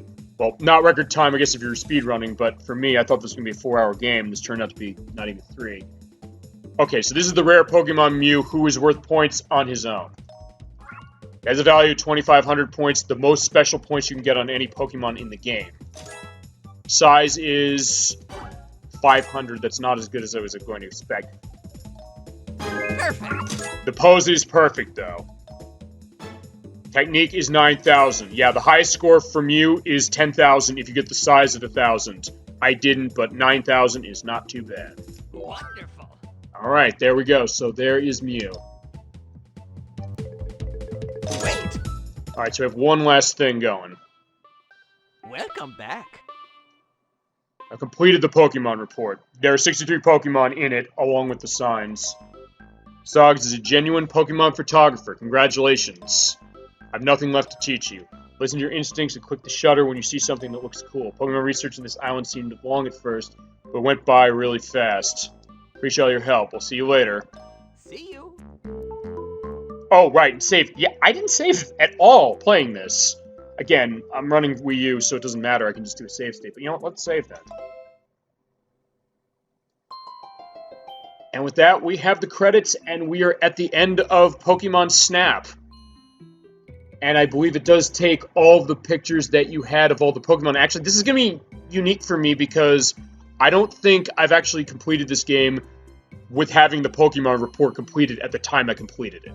So basically, going to take all the shots I took of every Pokemon throughout the game and go through all the memories that I made tonight and all the best shots I've ever gotten for certain Pokemon here.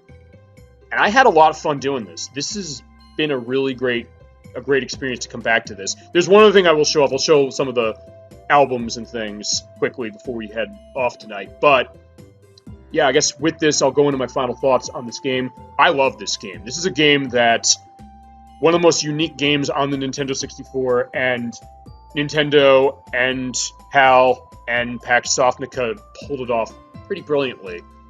It is a short game. Again, we got through this in about 3 hours. It really doesn't have a whole lot of replay value after you do everything, but because of how the animations work and the idea that you can get Pokemon different, poses, it kind of has a weird replayability for me. I still want to come back to it every so often. Oh, there's that shot of Psyduck that I got. And Slowbro. Yeah, this is a fantastic game. If you haven't played this game, I would highly recommend you do, especially in preparation for the sequel that's coming out on April 30th for the Switch. Yeah, you can get this on Nintendo 64. I think it's about $30-40 now, which isn't too bad, but it is a little up there. It's $10 on Wii U Virtual Console if you have Wii U. It was also on the Wii Virtual Console for $10, but you can't buy that version anymore. But yeah, with that, there you go. There is the game. I'm happy we're getting a sequel. This was a lot of fun to come back with, and hope you enjoyed seeing it too. But again, before I sign off, I'm going to go back in and show off some of the albums, and also show off the menu that usually you would go into if you were going to do the printing.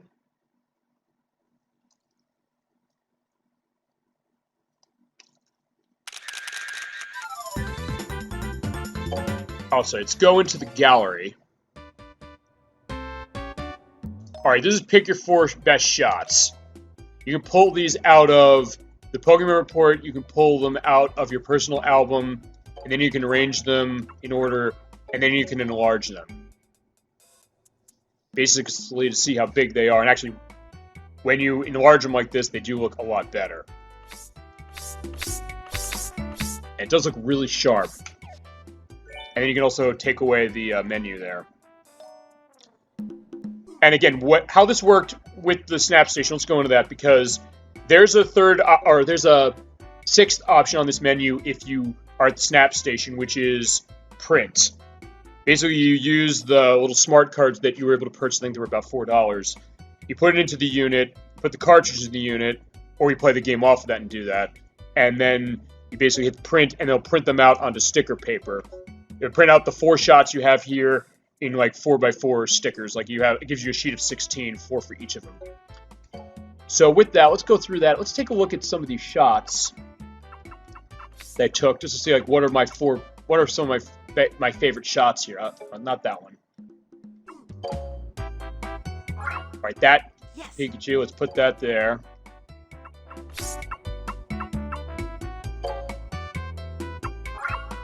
Jigglypuff on the stage.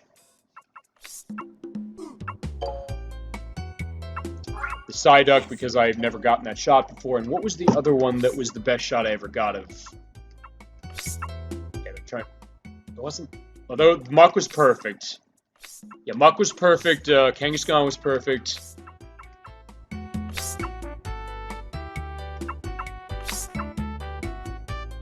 Hey, yeah, okay. Let's put Gyarados down. Yes. Let's take a look at the enlarge, and then we're gonna go into the actual game and go into the report and to the album, and also show best shot, and then we'll call it for the night. So there's Pikachu right there. There are the Jigglypuff. Actually, this does look way nicer when you blow it up, as opposed to just looking at the small side. This does look way better than it did on the N64, although, again, you sometimes have a little bit of a trade-off with the fact that emulating. Yeah, there's the Psyduck that went, and then there's, right in your face, Magikarp. And again, you can save these. Again, the idea is you save them at home, and then you go to Blockbuster with your copy of the game, plug it in, and then print the pictures out from there. Alright, so there we go. The Pokemon Academy has officially announced the record for the highest photo score. Now you can compete to see how many total points you can get. I've arranged it so you can see the challenge score for each course. Good luck. Do your best. Right. Actually, that's... You know what? I'll show this off briefly. That's something else I forgot. They give you challenge scores. When you beat the game, you get challenge scores given out for Pokemon you take as far as number of Pokemon, how many photos you take out of your roll, and I think points. And the idea is you want to, in order to get the challenge score, you want to empty your, what was it? You want to empty your roll of film as much as you can. I mean, I'll show that off just to show doing it once, but again, there's nothing really to benefit from doing that, just for really bragging rights more than anything. I've basically done everything, and we completed the report. Really, that's the idea as far as the end game concept of this, which is after you've taken the picture of Mew, get the other Pokemon that you missed, get better scores, and then also do the challenge stuff. See if I can't get Scyther out quicker. I actually had really good I've had really good luck getting Scyther out. Sometimes I've been there for a while trying to throw the Pester Ball out, and you have to hit him in the grass very specifically in order to get him, but I actually did a really good job with that. I'll see about Pikachu on a stump, which is not gonna be better than Flying Pikachu, because again, I'm very happy with that shot of Flying Pikachu. That was quite a nice thing that I was able to get that going. Okay, I was trying to rush past them because I want to get a better shot of Eevee at the very least.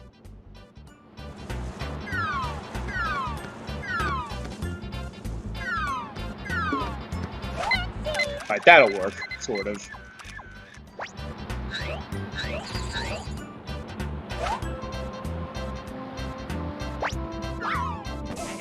Let's get him, or her. I keep forgetting that. Like, yeah, Kangaskhan is female. But again, in Gen 1, gender is not a factor for Pokemon yet, except for the Nidorans, which actually aren't in this game, now that I'm thinking about it.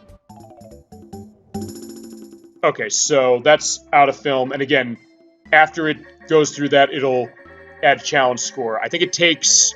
Let's see how this worked again. It's been a while since I've done this. Yeah, it gives you points for the pictures you've taken collectively, and then it multiplies that based around the number of Pokemon you've taken pictures of. Alright, so I beat the challenge score. Again, the only reason to do this is just to get a higher score and get a bragging right. I think there's another message that Oak gives you, but that's going to be beyond the scope of tonight. So, let's just, for one last time, let's get these pictures off to Oak, then we'll look at the albums, and we'll call it a night. That being said, I got a really good shot of Butterfree there. Well, there and there.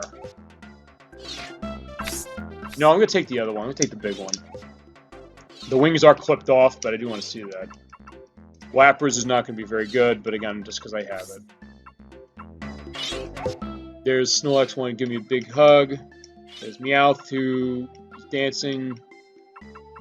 Yeah, I'll do that one with his leg up in the air. It's like he's practicing to be like the Rockettes from Radio City Music Hall or something. There's Scyther spread-eagling away with his back to the camera, which is not going to be good, but still. Alright, so there's the Pikachu on the stump. Magikarp. Eevee, which is better, or that Eevee, which is better, or, actually, you know what? That one's better. Because that's what happens when you pull Chansey out, Eevee will jump up like that, and that's actually one of the best poses you can get for Eevee. And, oh, I didn't even know I got Chansey that close. Alright, Chansey looks tired. And there's, Kangaskhan doing its best Sumo Brothers, impersonation. Yes. Alright, so last check with Professor Oak, and then we'll look at the albums, and we'll call it a night. 360 on the Pidgey size, 800 on the pose, in the center. There are others, but it's not as good as the 3000, the very first picture I took in this game, okay?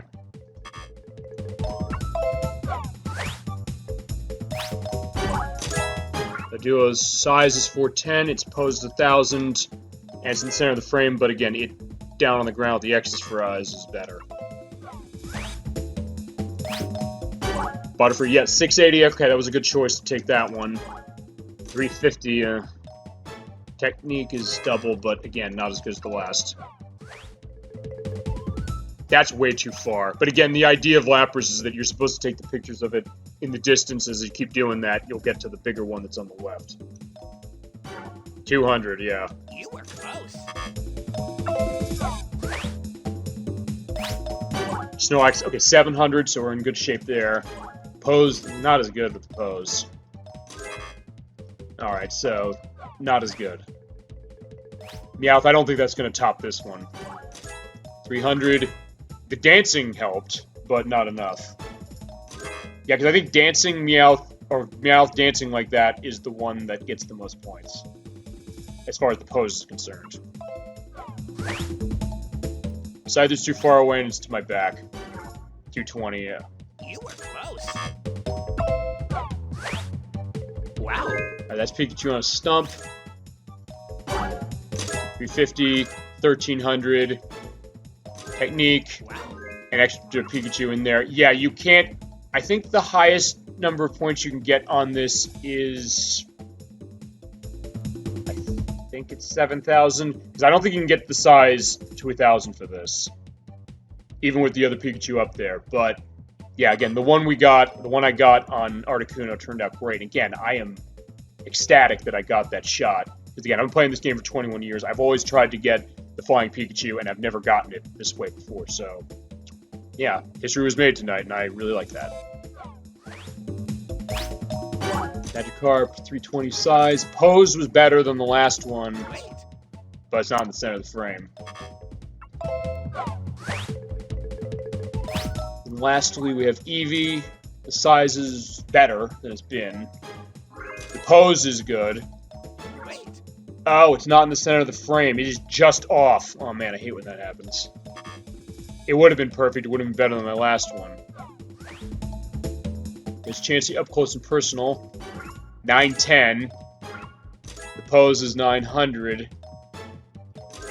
Yeah, but unfortunately it's not as good as the first one I took.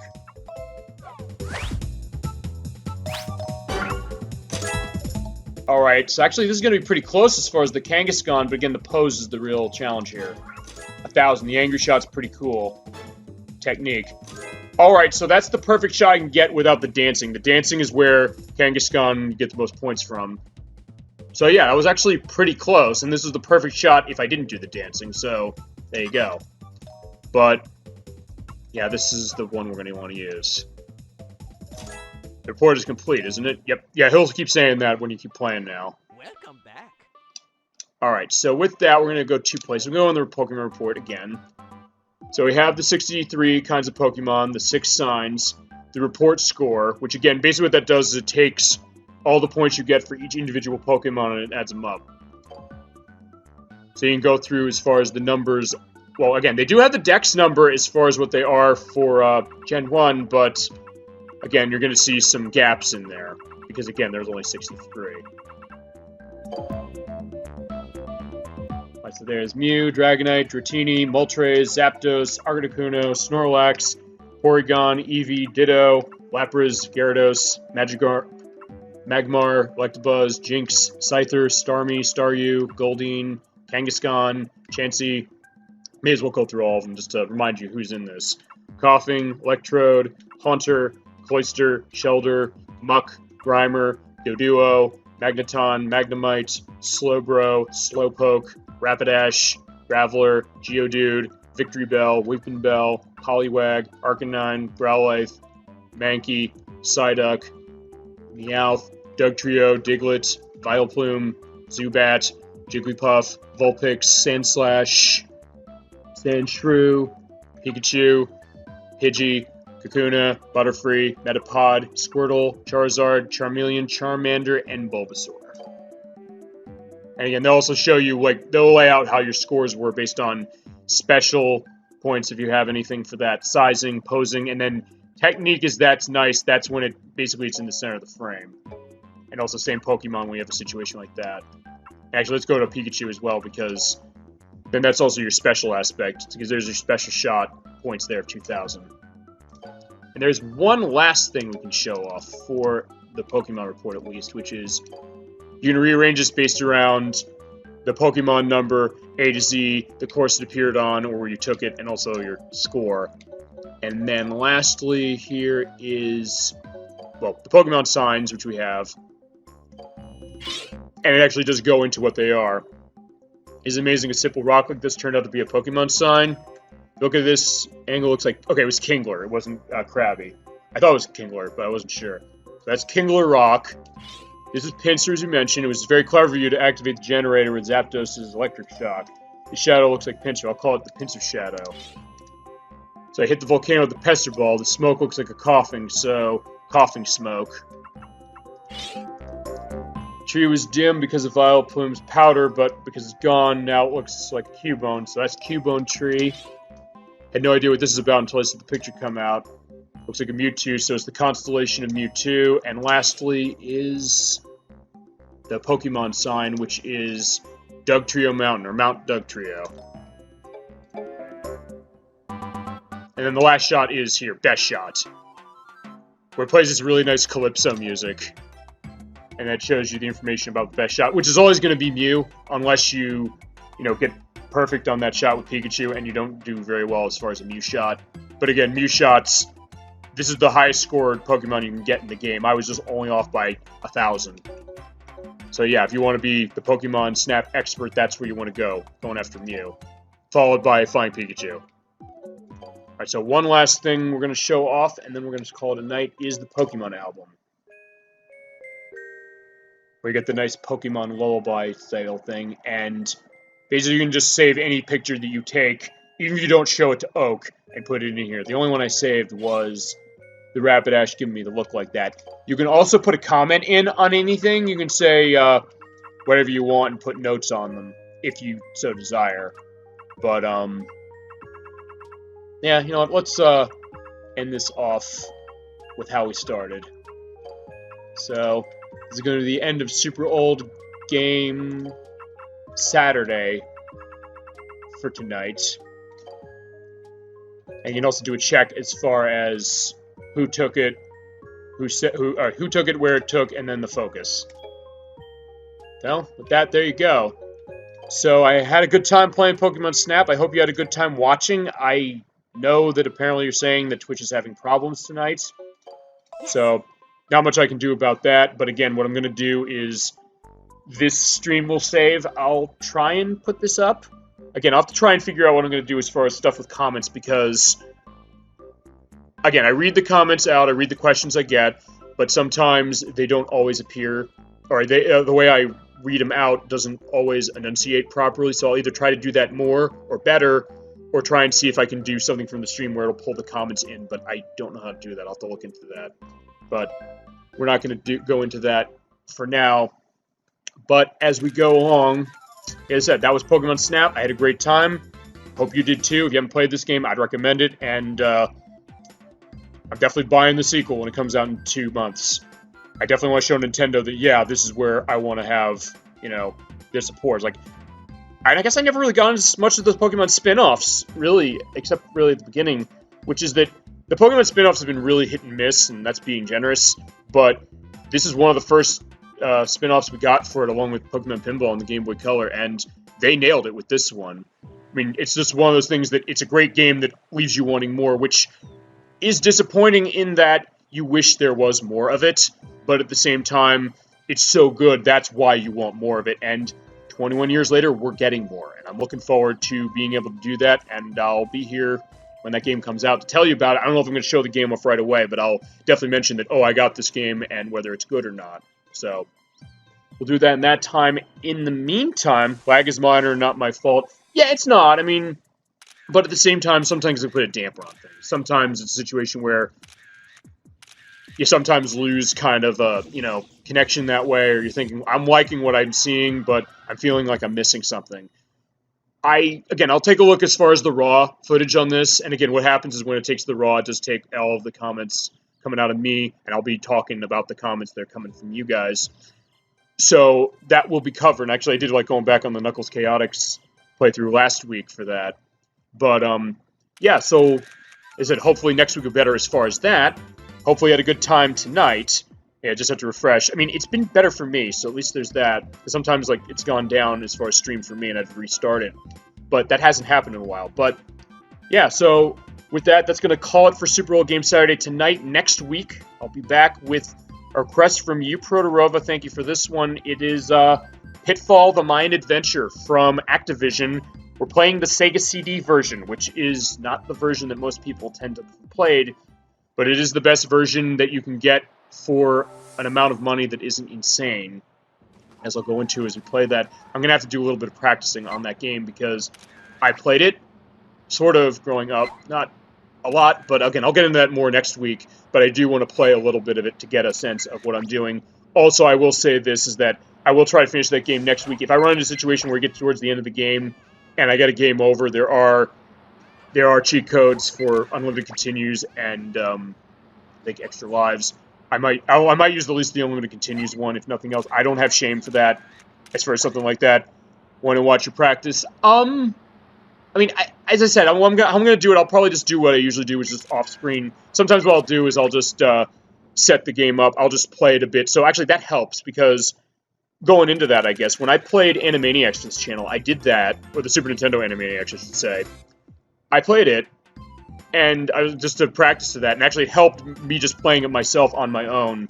And then when I did the stream, it was like a little over an hour. So I mean, I think I should be fine as far as that. And also at that point, it's like I'll be in a better state to go about it. Because also, as I've mentioned before, when it comes to the stuff for the Genesis, the Sega CD, and the 32X, because of how the look of the game is, or how the resolution of the game comes out, I think it interlaced technically. The TV we're playing on tonight with Pokemon Snap is not going to run that game, or is not going to run that game. You're not going to see the footage, so I have to swap TVs out, as well as setting up the CD unit, and also because the thing with my Sega CD is that, again, making sure the disc read thing goes, if I try and I have to make sure I have that game set up beforehand, before I start recording or streaming for it, for practicing or anything else.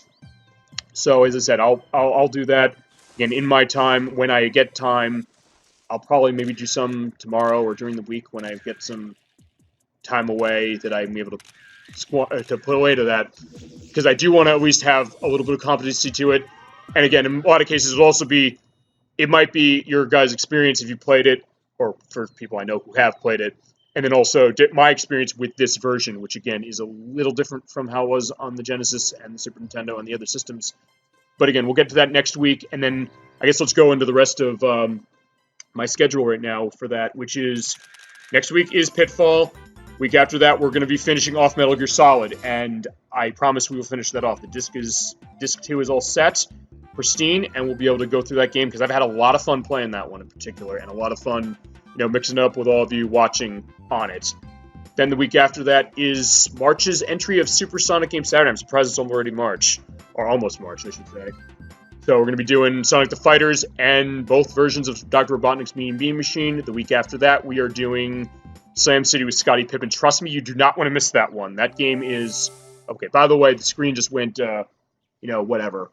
Or, it faded because it has a little delay. Or basically, if it sees no movement going on, it'll dim the screen to prevent your screen from burning in, which is good for the purpose of modern systems. And does it not play music during the demos?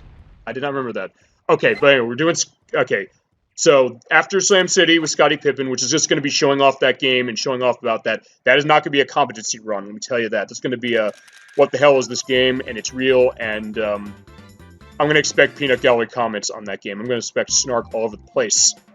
Slam City. I heard Sim City last week. Well, as I said, I'll look to Sim City what I can do about it, but because I have it on Super Nintendo, but I would want to do 2000. I got to figure my PC situation out. But after Slam City.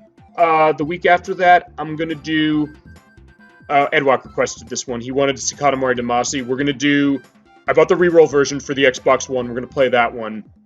And then the week after that was Elect versus Request of Star Fox 64. And then the Super Old Game Saturday, or the Super Sonic Game Saturday for April is going to be...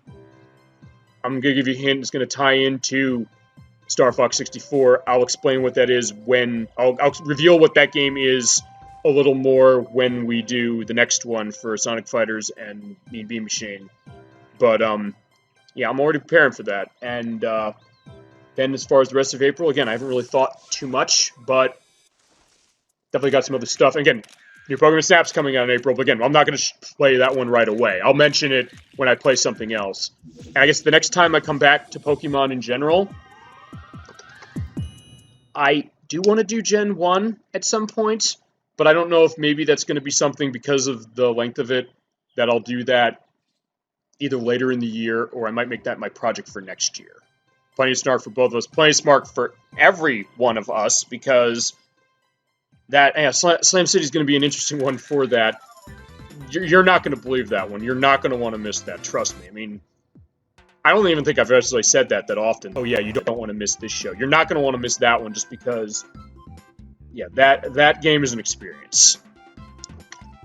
And again, it goes back to the idea of games that aren't so hot. So I'm thinking at some point I might do that. Actually, no, maybe I should... Yeah, I mean, maybe something else for April as far as something like that. But again, I'll think about that going down the road.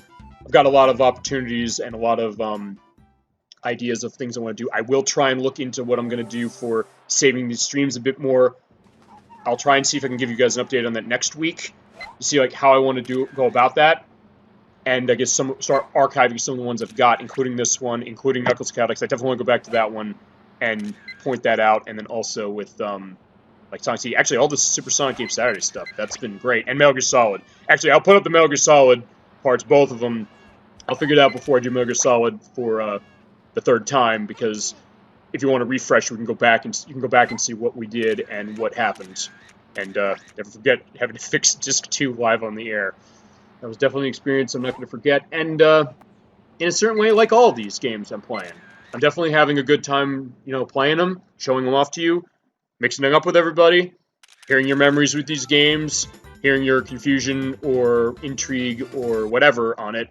And again, that's why I love doing this. That's why I come back every Saturday at 7 p.m. Eastern Standard Time. It's kind of become a nice ritual for me. And hopefully for you guys too. Okay, so with that, I'm going to sign off now. But next week is Pitfall: The Mayan Adventure for Sega CD. I'm looking forward to doing that one. And hope you enjoyed tonight. Thank you very much for watching. I always appreciate your support and your intrigue on watching me and watching the games I pull out and the games you ask for. Or the games you don't ask for in some cases. Again, that'll be the Slam City situation.